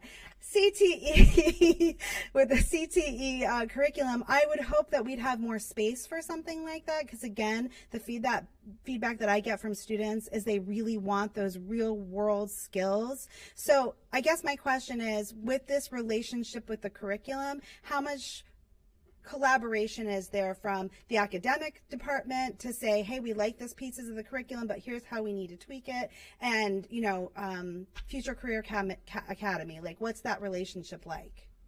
So the relationship has started increasing since the last 2 years around conversations when it was mandatory in all English courses to the discretionary standard that we have now in the conversations, communications with our administrators as well, but also understanding that the FCA also has to have communication with academic services, assistant superintendent, Ms. Fawcett, around what does the curriculum look like. So right now it went from lesson plans to lesson plans aligned to the standards, and we're improving every day as we continue to evaluate. And this year again, when we come to June, if case as this contract, as we go conversations forward, how do we continue to improve the impact, the supplement, the use of it? As Ms. Fawcett said, we have some schools that are all in around utilizing them in their schools, understanding that English is a requirement, right? We're trying to get those diplomas, we're trying to get everything, but also they're utilizing to provide interest and more attraction to the students around what they're going to do after they graduate. A lot of what all here know. But also, how can we continue to improve that? So we're monitoring a lot more the conversations, the structure, organization, the alignment, collaboration with CTE, workforce, Scott Brooks, Chris Jargo, Larissa Lasaraga, and all of us around improving that process as well. Hey, can I reclaim like 30 seconds of my time since it didn't? Thank you. Oh, no, that's not right. Okay, so we have a collaborative relationship where academic services is maybe giving some more feedback, and Future Career Academy is open to accepting that, to make sure that, we're working together to create the most, empowering and robust curriculum that we can around this. Do you foresee adding more accountability with a rubric or testing to make sure that our kids are mastering these standards?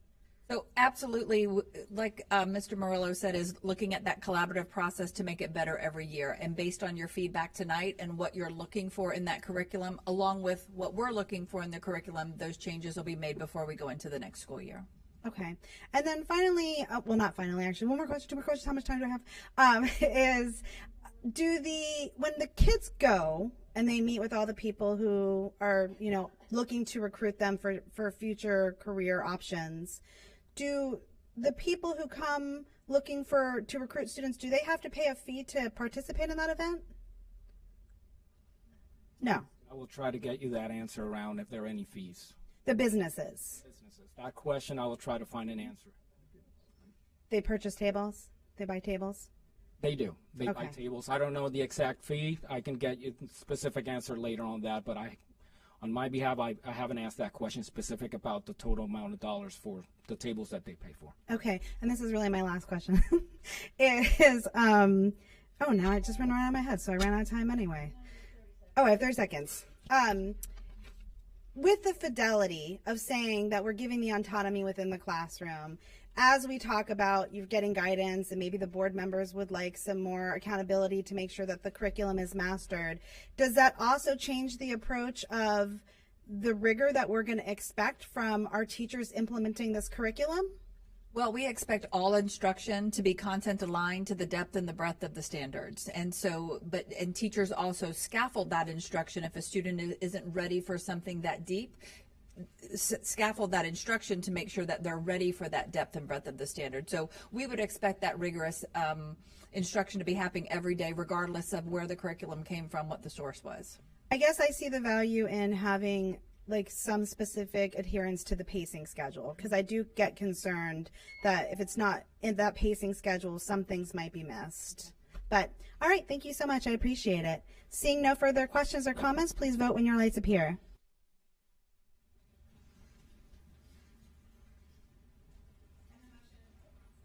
And the motion passes with Dr. Hahn voting no.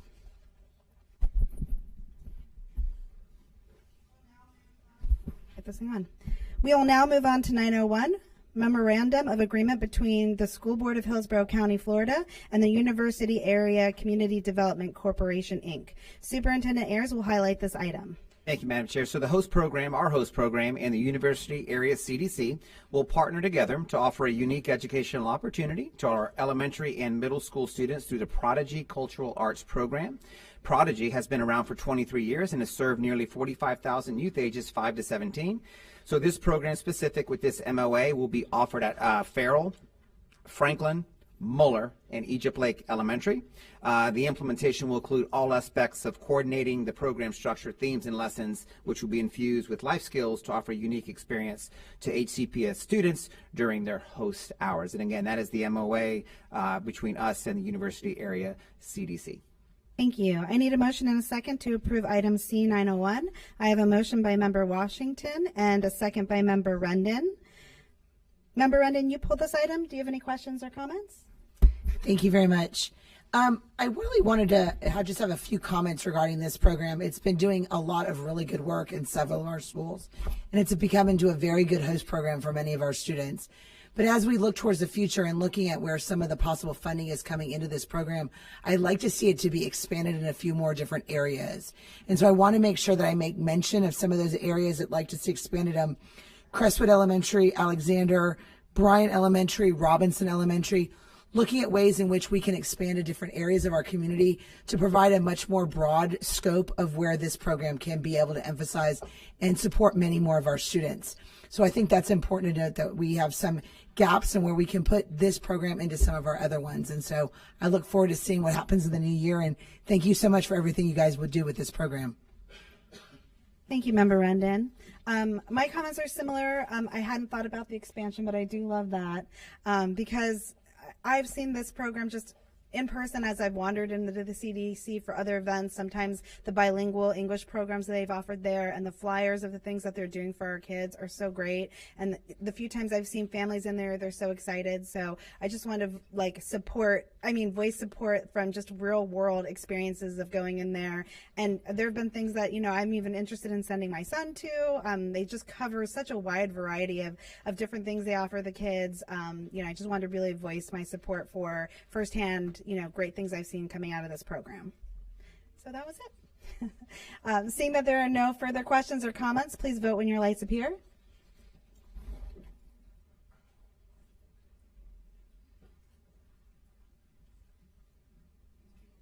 And the motion passes unanimously. We will now go on to our final item, 1001, EduPoint renewal for additional services to support Synergy Student Information System. Superintendent Ayers will highlight this item. Thank you, Madam Chair. And board members, as you're aware, we're in the Synergy ramp down phase as we mitigate to our new SIS in 25-26, which is Focus. This item is for continued EduPoint support, which is an expenditure that is already included in the IT services annual budget. This cost is $90,000 less than what we budgeted, and will primarily continue the necessary data migration support. And Madam Chair, that is 1001.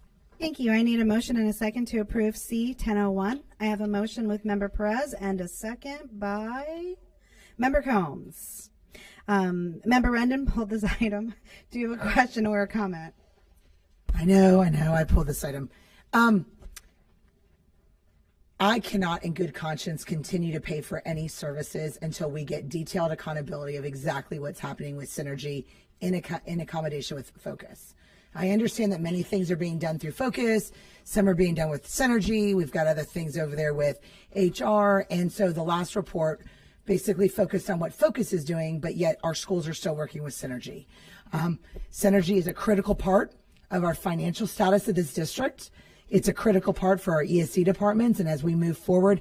And so I know schedules are being built in Focus, but we've got schedules currently in Synergy. We're tracking our data of our students in Synergy, but we're adding them into Focus. And so unless we're going to get reports on a regular basis on exactly what's happening in both programs, I cannot support any funding towards this. And it's not a matter of that I don't want to support our educators. I want to support them. I want to support administrators. But we have to make sure we're giving them clear direction, clear support, less confusion. We've doubled their work by this process. And nobody is more accountable than that than this board and the administration of this district. And so without this board's providing knowledge of exactly who's doing what when, I cannot support any funding regarding any of it. And that's my whole status of that. It has nothing to do with whether or not I want to support technology in here, but we've got to have more accountability of exactly what's happening, not just what are being told. We need full accountability of exactly what's happening and when. And we're at a very critical point financially with our graduation requirements, our building schedules for next year, and we have no idea. We have no idea. I know from staff outside of this district, outside of the administration, and I shouldn't know that. I should be able to get from this administration regular weekly updates on what's happening with both. I mean, Mr. Earl and I spent a whole phone call on Friday going back and forth of what's happening with Synergy on ESE and here and there, and nobody can give me clear indication of answers of exactly the funding accountability of that. And that's unacceptable to me. It should be coming from the administration on exactly what's happening, and not to have that knowledge is completely not okay. So I think this board needs to have updated regular what's happening and who's doing what and where we stand, because it's very confusing, and we're starting to build schedules for next year and we don't, who's doing what. Yes, ma'am. Member Renda, we will provide that.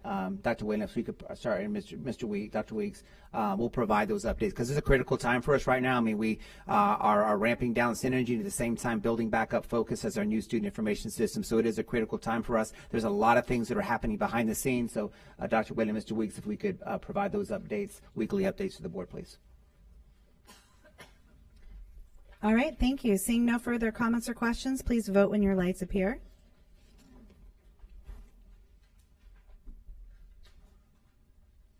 And the motion passes with Member Rending voted no. Did we want to go on to public comment early? Is that okay if we go a few minutes early, or do you want to do superintendent comments first?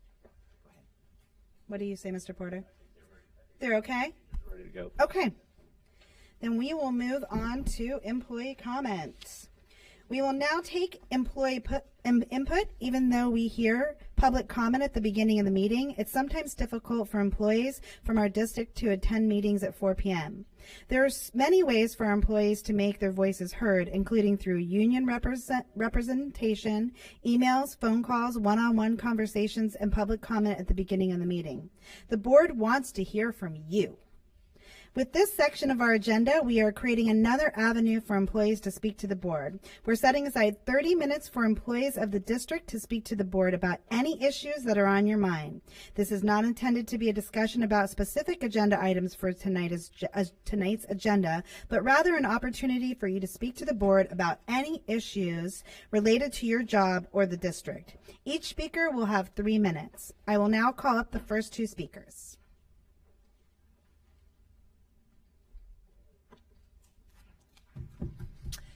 Good afternoon, Superintendent, school board members, and staff. My name is Rebecca Bohr, and I am both a teacher and parent of Hillsborough County Public Schools. I'm here today to address my concerns about safety and policies currently in place that allow people who threaten to shoot up our schools to continue to have access to those schools. Early this school year, a student on my roster was arrested for making such a threat. I don't know all of the details, only what was reported in the news. But it was reported that he made a threat to shoot a Hillsborough County Public Schools student, stating clearly the name of the school and the weapon he planned to use. His violent threat was investigated, and he was arrested by Hillsborough County Sheriff's officers at my school after being pulled out of class. According to Synergy, he was given 5 days of OSS. Only 5 days for threatening to murder a student and shoot up a school. In the weeks following his arrest, his name fell off my roster without him returning to class. So I assumed that he would be completing his education in a juvenile program. Instead, I was shocked to see his name reappear on my roster last week.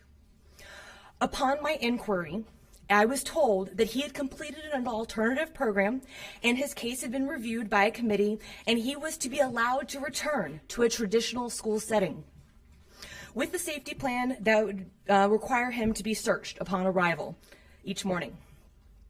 Now, my concerns go beyond this one student and the viability of his specific threats. I believe that all people have the right to an education. However, if someone should threaten the lives of others, they should lose the privilege of pursuing that education in a traditional setting. I urge you to examine this policy that allows someone who explicitly threatened the lives of Hillsborough County Public Schools students to return to campus. And I urge you to change this policy so that our students can be safe and our schools secure. Thank you. Thank you. Next speaker, please.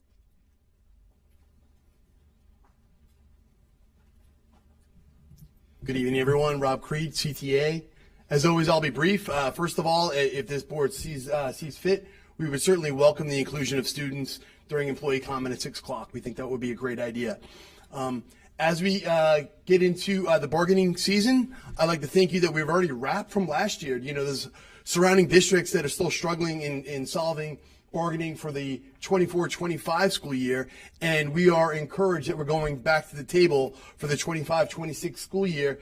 This shows not only the collaboration that we share, and it shows stability to the employees, not only our own, but those in surrounding districts that we are going to desperately need to fill the spots that we have for our teachers and support professionals. So any way that we possibly can to retain and recruit our teachers is what we're asking you to do, and we appreciate your support with all of that. Thank you. Thank you very much. We'll now move on to the superintendent's comments. Mr. Superintendent.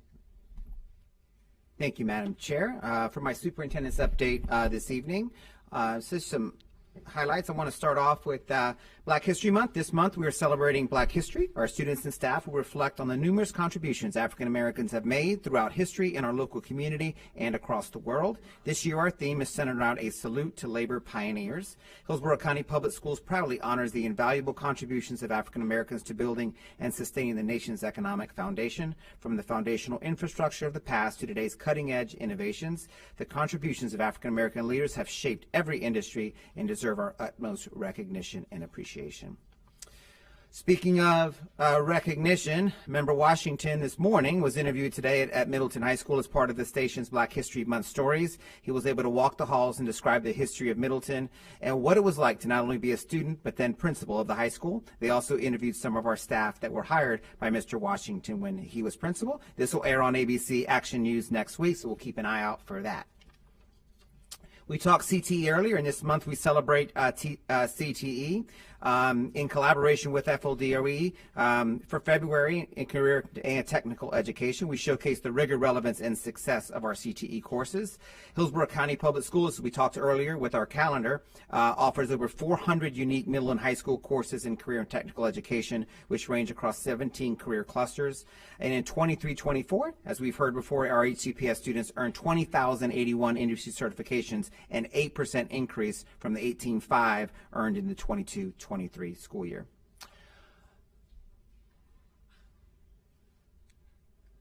Thumbs up there.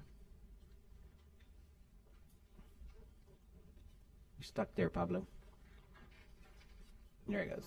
There we go. February is also Love the Bus Month. Love the Bus Month is a celebration to honor the yellow school bus and the dedicated professionals who play a pivotal role in the lives of students nationwide. This celebration aims to establish a year-long commitment that emphasizes the importance of school buses, viewing them not merely as vehicles but as essential elements woven into the fabric of education. Our bus drivers transport in Hillsborough County over 78,000 students each day to and from school. And board members, as many of you know, we just concluded our first choice window for the 25-26 school year, and parents and families were notified of the results late January. We had close to over 14,000 applicants with a total of 9,270 offers that were put out at a 68% offer rate. So what's up next? We have our second choice in magnet application window for the 25-26 school year, and that'll open this spring.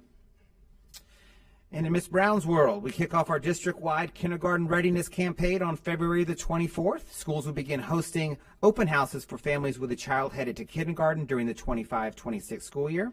Again, this year, our partner, Florida Peep-Aid, will randomly be awarding 2-year college plan scholarships, each valued at approximately $8,000 to families that register and or to attend a kindergarten open house event. For more details on these open houses, if you have a kindergartner moving into our schools next, soon to be kindergarten, you need any steps for enrollment, please visit our website. So it's a little bit different for our calendar this year.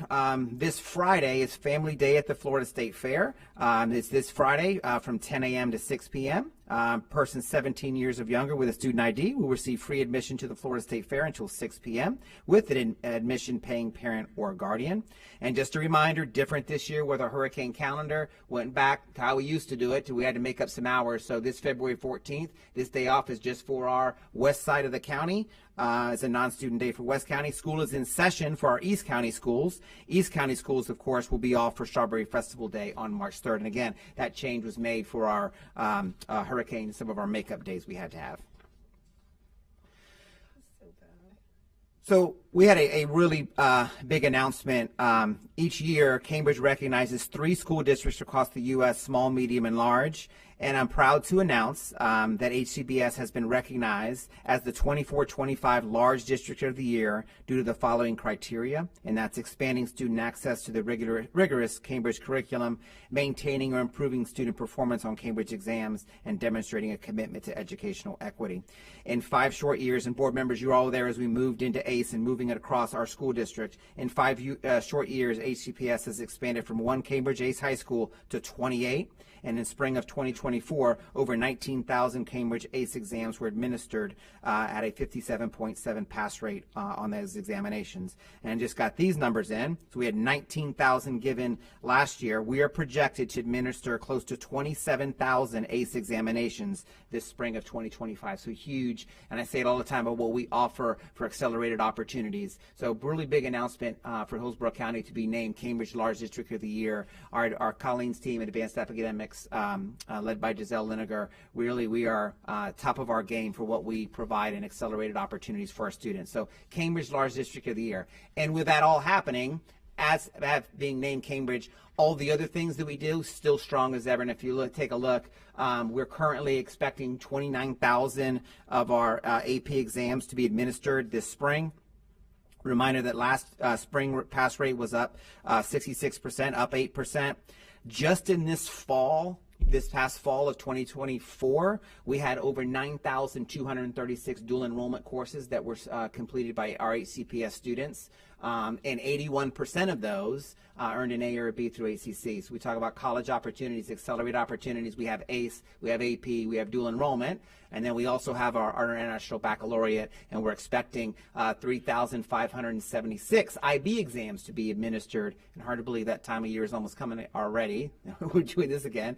And of course, seniors across all of our 5 of our IB authorized high schools this spring. And of course, as you know, last spring we had an impressive 91.5% diploma pass rate. So, you've got all the stuff that's happening in Cambridge, and then advanced academics. Cambridge is one piece to be Large District of the Year, and then we continue the great work and success in advanced academics and what we provide to our students in Hillsborough County.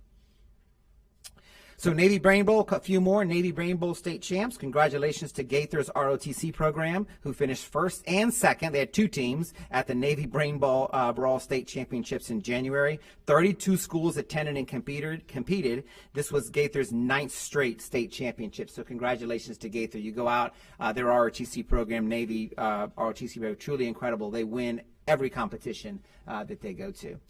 Black History Brain Bowl, so that was all going on. Lots that is happening. So last week we held the preliminary rounds for our annual Black History Brain Bowl competition. This competition is a great way to support awareness and promote understanding related to African American culture and contributions. Congratulations to the following schools on making it to the final round, which will take place on February 22nd at Middleton High School. Those will be our finals. So I know most of our board members, most of you will be out there at least to kind of come in and see. It's an amazing competition, but I do want to announce these finalists that will be there on February 22nd. Elementary will be River Hills, Clark, Shaw, Turner Bartels K-8, Bellamy Elementary, and Adem. Wow, their first year they made the final. So Adem will be there. So those are your finalists for elementary. Middle school, Adem again, Benito, Mann, Memorial, Morenin, and Williams Middle School. And a special congratulations to Zach for so he is part of the Williams Black Rainbow team. So yeah, pressure's on for Zach on the 22nd. And then our high schools were Durant, Gaither, Middleton, Riverview, Robinson, and Strawberry Crest. So it's going to be a great competition on the 22nd over at Middleton to see who the finalists and who comes out as the champion. Board members, I know we've all been out these last 2 Fridays. Several of our high schools participated in celebrations these past few weeks for our ESC students who participated in various sports and enjoyed games and prizes. I look forward to these games every single year. So we had our Jefferson's Dragon Fury held on Friday, January 31st. 10 high schools cheered on over 200 student athletes. I know Dr. Hahn, Miss Rendon, Miss Combs was there. And then at Gaither, this past Friday, we had 13 high schools that cheered on over 300 student athletes. So the next one, we have one more coming up. We have one more, and that's it'll be over at Newsom, and that's Friday, February 28th will be our Incredible Games, Friday, February 28th. So just thanks to our staff, faculty, and board members and sponsors who came out to sponsor these great events. Some congratulations, a lot of things that are happening. I want to congratulate to the Bloomingdale High School varsity cheer team for winning the national championships for the medium varsity non-tumbling Division I at the recent USA National High School Cheerleading Competition. So I want to special congrats to Ellie Rendon. She's right there in the center. Yep, right there in the middle there. So congratulations to Bloomingdale, the entire Bloomingdale, to Ellie, national champions. So truly incredible. And we have our sports awards every year. We see cheerleading. All our teams come up here with all their medals. So congrats. But yet that wasn't the only one. We had Plant City that were world champions. So congrats to Plant City for winning not just the nationals, but also in the world's competition. In fact, they had the highest score of every team competing in the World's Division and the highest for USA. Amazing.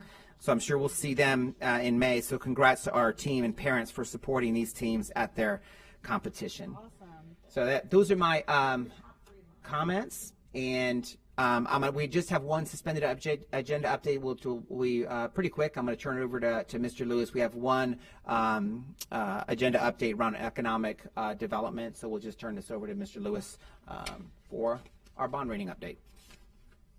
Thank you. We were excited to inform you that our bond ratings came out for Moody's, and the district was upgraded 1 spot.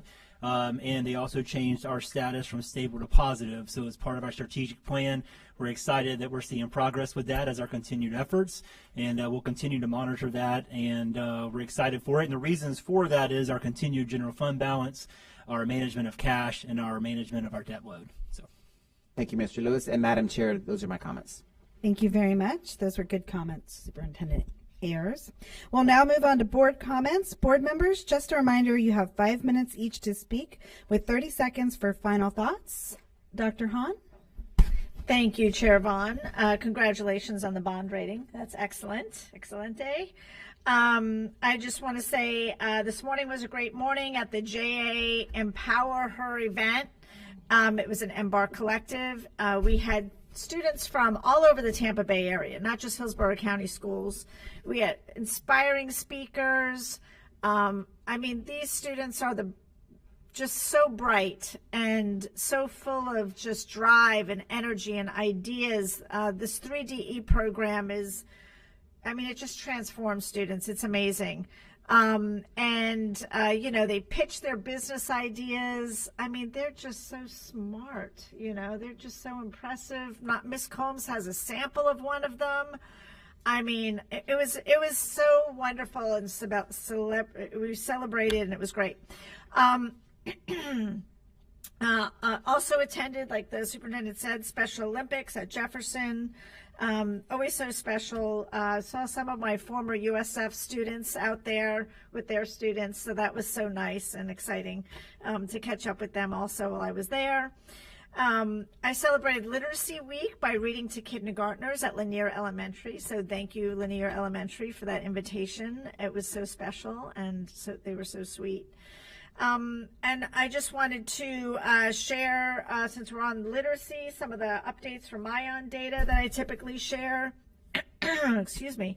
For January, some 2025 highlights. We had almost 500,000 books accessed just in January by students. And these are pre-K to 8th grade students and some high school students that are reading below grade level. So, you know, this creates a lot of access to books for kids, and it's great. Almost over 500,000. Almost 122,000 books completed in January from beginning to end, and over 50,000 hours in 1 month of reading occurring, and that's fantastic. We have a winter break reading challenge where over 600 students read the minimum to enter the drawing. And right now, in progress, there's a Final Four reading challenge in partnership with Tampa Bay Sports Commission and the NCAA. And there's a Black History Month digital read-in this month. So you can go to MyOn, you can check out all the books and rack up some points and win some prizes. So great partnership, and just, you know, just another avenue to provide access to books to our students who don't have a ton of books in their home. If you look at all the research, the children who have more books in their home, whether they, you know, are just looking through the books or they're being read those books, they're more motivated to learn how to read, and they're typically more lifelong readers. So it's wonderful. And lastly, I will just say, go Navy, ROTC. Go Navy. Thank you, Dr. Hahn. Member Rendon? Thank you, Madam Chair. You know, I just really want to thank all the administration, all the staffs of the schools that participated with our ESC games. It is just such a highlight of my year that we get to have so many community partners. Panera was there, Tijuana Flats, so many of our community sponsors that really support our ESC programs, and so many of our students. Although we had participation of 200 students and 300 students, it really took hundreds and hundreds of traditional students coming out to truly support our ESC students and really make them a part of their community. And so I want to thank you for all that you guys do here within the district and our students and our individual schools. Jefferson was a fantastic host. I'm sorry that I could not be at Gaither. I was actually at Nationals, so unfortunately that took precedence for my daughter. So, but I'm super excited about Bloomingdale and Newsome's collaboration, and right now we are expecting 700 athletes. So we are super excited about that. Then there'll be over 2,000 traditional students putting that on. So huge event. I encourage everyone to come out and support what Bloomingdale's doing. We are also collaborating. Durant is participating with their culinary program, and it is just a true effort. ROTC is providing snacks. It is just such an exciting place for our students, and so we're super excited about that. I want to thank some of our county commissioners, Commissioner Cepeda, Commissioner Cohen, and Commissioner Myers that have so far come out to visit with our new Morgan High School, looking at some of the things that we're doing, our building out there, and exactly what they're doing to support us in the community as that community grows so rapidly. And they're such a partner in this process and really identifying where our needs are as new students are going to be going to that school in August. And so I just wanted to thank them for taking their time to come out and see the school, see the roads around it, see the needs our students are going to have with sidewalks and additional roads and additional lights that are going to be necessary to accommodate the amount and volume that we're going to be doing. And thank you, Superintendent, for highlighting so many of our great achievements of our student athletes. Super excited about many of our athletes are still in regional play with our soccer, our boys and girls soccer, our boys and girls basketball, and our wrestling programs. So excited about this week as they move forward and working towards states. Also want to highlight both Strawberry Crest. Their game day routine was second in the nation, and their traditional routine was third. And then Robinson also made it to the finals. So that's super exciting for Hillsborough County when you talk about the thousands and thousands of high schools all around the country, and to make it into the finals finals are usually top 10. And so that's quite an accomplishment for many of our schools. So super excited as we get moving, and thank you all so much. Have a great week. Thank you, Member Rendon. Member Gray? Oops. Thank you, Madam Chair. Pablo, perhaps you can start. There's a few slides, which will keep me on task. The first slide here, this is the Future Career Academy representing Hillsborough, Lato, and Blake.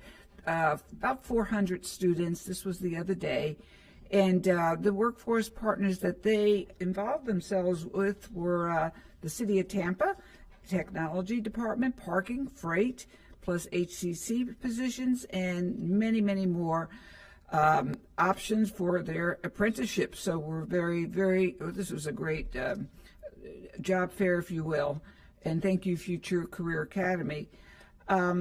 Next, I just want to thank the board for allowing me to serve on the Tampa Planning Organization. We're going to go ahead. I think my first meeting is tomorrow. So I already have 4 projects and many more coming up. So I'll be doing a lot of driving, which is fine. But at any rate, thank you, board, for allowing me to serve. And next is... this was Shani Hall, our nutrition. What a wonderful team she has. The students, and I know many of the board members have gone to this before, they choose and they rate their food choices. Superintendent Van Ayers, did you go to this? They have a high school and an elementary and middle school, and Ms. Hall does it every year. Yeah, you taste test, and yeah, last year. Well, at any rate, so they rated their foods as to what will be best for them in their minds to eat during their lunches and breakfast. So I just want to thank our nutrition director, Shani Hall, our chief chef. She is quite the woman, too, and in charge of a lot of staff members in the kitchen, Miss Ferguson, and all of our dedicated employees for these wonderful vendors and the meals that they served. It was absolutely inspiring and delicious. Next, I just wanted to share too Superintendent Van Ayers, thank you for mentioning the Brain Bowl. This will be the 9th annual Brain Bowl, and the most important part too to thank is the one who's in charge is Dr. Andrea Beverly. We believe we might have almost 200 or more schools compete, and you've been through some of the schools already, and including Member Vaughn's son. So February 22nd is the date. We're very, very excited. I want to thank also Allison Edgecombe, who so much supported this Brain Bowl with her, and she organized all this, about 47 Thurgood Marshall clubs. And just keep in mind, 2 years ago we didn't have any. So she was quite instrumental in getting all those clubs together at all grade levels. I wanted to thank also the Social Studies Department, I'm still speaking about the Brain Bowl, who worked tirelessly to make this successful, and Chris Jargo, who's not here, who's always, every year has come out and helped put that all the instruments of technology together for this to be had. And also I want to thank our Hillsborough County African American Task Force for also putting forth a lot of effort towards this wonderful competition.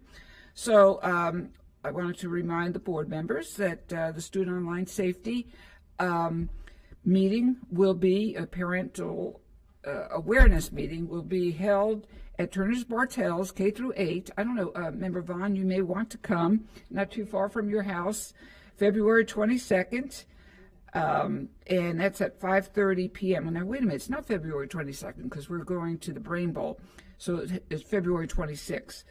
At any rate, we have signage and communications, and I'm so glad that if you can come, board members, you will be astounded at what, well, you probably already know what your children are allowed to see, or they are seeing some social media that is definitely worrisome. So that's all my comments, but I did want to go ahead and emphasize, congratulations, Cambridge Large District of the Year Award. Ms. Lenegard is truly an amazing leader, and she has done, her team has done so much movement in AP, International Baccalaureate, and so many of those higher education programs. Thank you. Thank you, Member Gray. Member Press? Thank you, Madam Chair. So I was able to, kind of lead Leadership Tampa class who came to visit, and our own Owen Young was part of that class. Congratulations, Mr. Young. Also, I attended the Essay Contest Awards for our music, Latino music, at the Columbia Restaurant.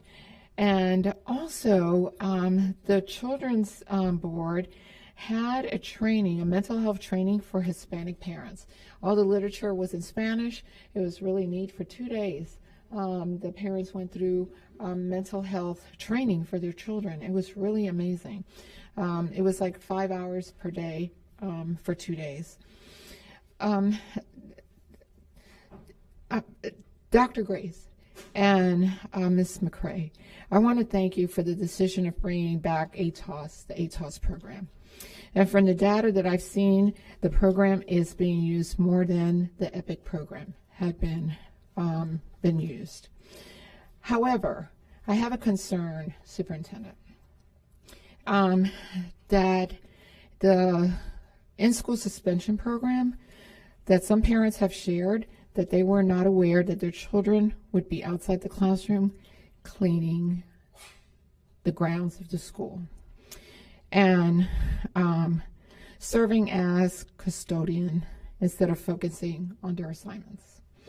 So the problem is that demanding students to clean school lands without adequate the PPP equipment can pose important security concerns and the risk of injuries or exposure to hazardous materials, especially because a parent reported to me that one of their students picked up a used condom with his hands. So we have a problem. Who is responsible for monitoring what is happening in ISS classroom? Well, for this particular case, I'm going to need to look into that, but in-school suspension, we have them in all of our high schools, middle schools, so ultimately each school is responsible for monitoring in-school suspension and what happens from day to day with ISS. Yes, ma'am. Okay. So can we look into that, and can you get back with me? Yep. Please. And then also, I've heard as well, and I do get back with Dr. Grace, and thank you so much, because he always does answer the calls. I connect him with the parents and let him take it from there. But that there's a lot of fighting going on, a lot of students leaving the campus, and we have. I found out we do have truancy officers that we didn't realize that we had in schools, correct? So how do we monitor and keep up with staff that we don't even realize that we have? Well, each school, I can assure you, each school, as the principal of that school, if they have a truancy officer that's on their campus, our principals are responsible for evaluations of those individuals. So I can assure you that those principals in those buildings know if there's a truancy officer that's on staff with them, they're the ones ultimately responsible for ensuring that that individual is completing, his job responsibilities. Because working with our staff, me as a board member, when I make decisions, financial decisions for this district, especially when it comes to staff, and we have parents who are concerned about their children, or that when we are looking at absentee rates, and we have staff that we could utilize to assist not just ourselves, but parents who want to keep their children in schools and need that extra support. That we understand that promoting this crucial component to support the environment for our schools, our students in our schools, that we need to work as a collective, and together this is all our responsibility. But we have to share this vision. You know, we have to work in order to, for our students to flourish. And when we have staff who are not playing their role or, you know, doing what their role calls for in the support of our students, then that makes it hard as this board member to, when the parents reach out to us, to really support that parent, but also ultimately support that student. So if, you know, we could look into that and what we're doing with those employees, I appreciate it. Thank you. Thank you, Member Press. Member Washington? Thank you, Madam Chair. First of all, I want to thank Mr. Graves and Christian and Davis because you always keep us informed, and that's so important as a board member to know what's going on. So thank you too. You're really on top of the game. Also, I want to talk a little bit. I want to say a little bit what Muhammad Ali said, who's a great fighter. He said, "You don't lose if you get knocked down. You lose if you don't get up." That's something very important to keep in life. If you don't get up, you'll lose. At least get up and make a fight out of it. Don't just lay there, which is a part of life. Always get up, work hard for what you want, and you'll be successful. Pablo, you have for me? I tell you what, I had a great opportunity on Monday, I think, to go to James. Is it up? It's up? Okay, I got my screen down. That's it. Okay. My little darlings over there, they are really, really, I love them. They're ESC students. And what happened, nobody ever comes to their class. You know, so I'm the designate for their class, and they love for me to come. Because you know why? Because I give them $100 for an ice cream party. And they are well behaved. And I read about Martin Luther King to them, and they were very well behaved. You know, all kids want to know if you care about them.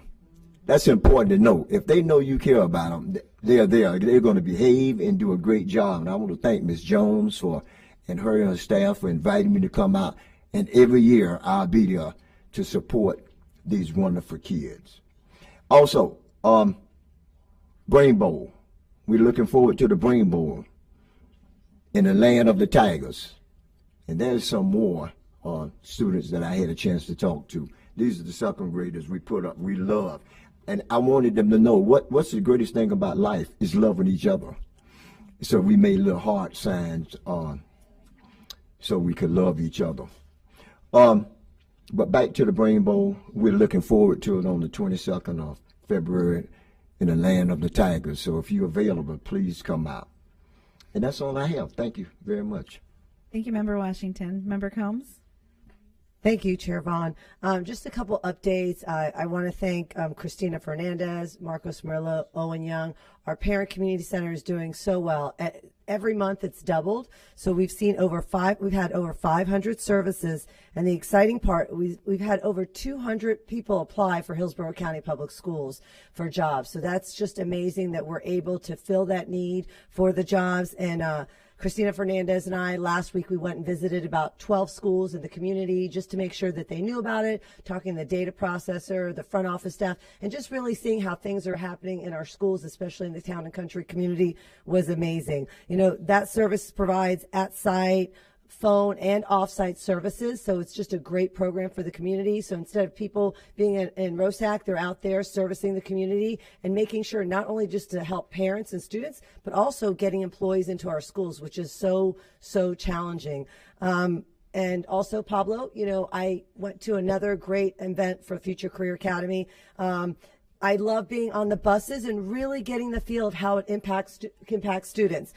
We went to the Crisis Center to find jobs, and then we also went, oh, I'm sorry, Marie. That was the best picture.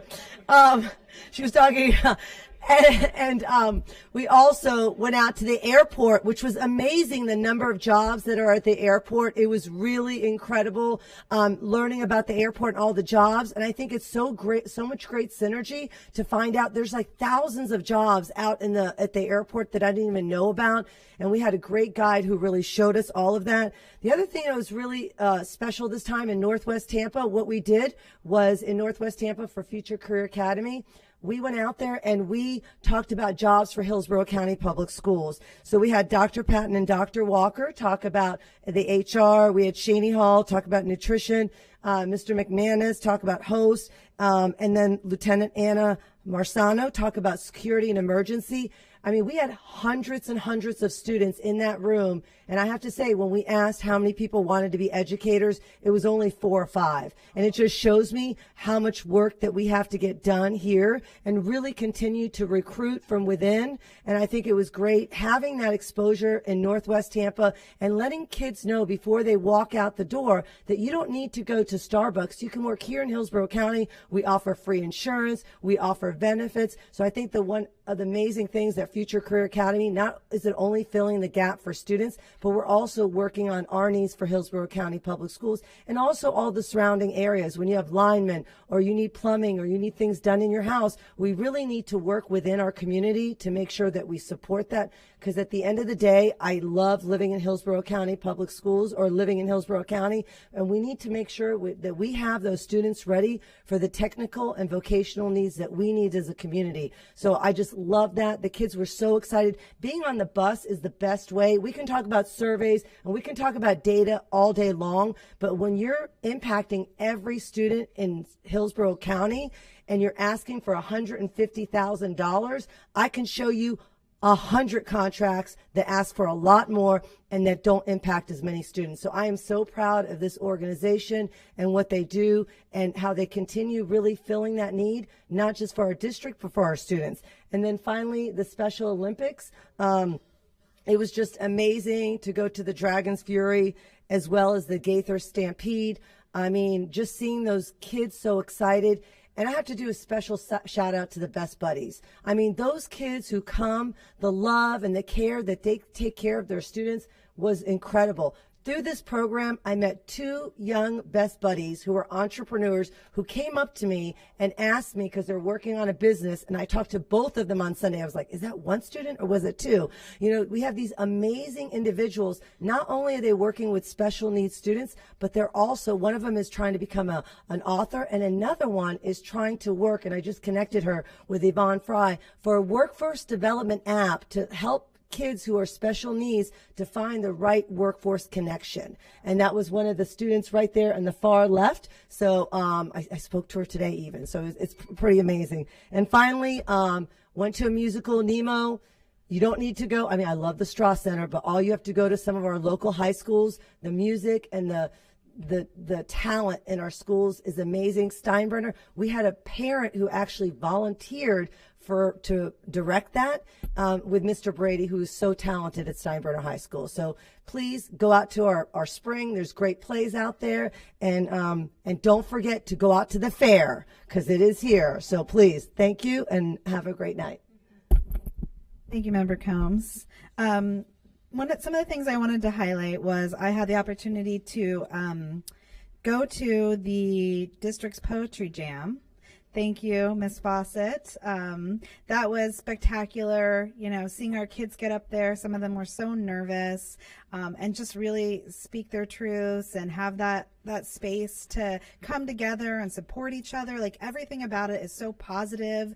The MCs were great. The coordination of the shirts, everything was spectacular. So if you haven't had a chance to go out there and see our poetry jam, you really should. It was unforgettable. Thank you so much.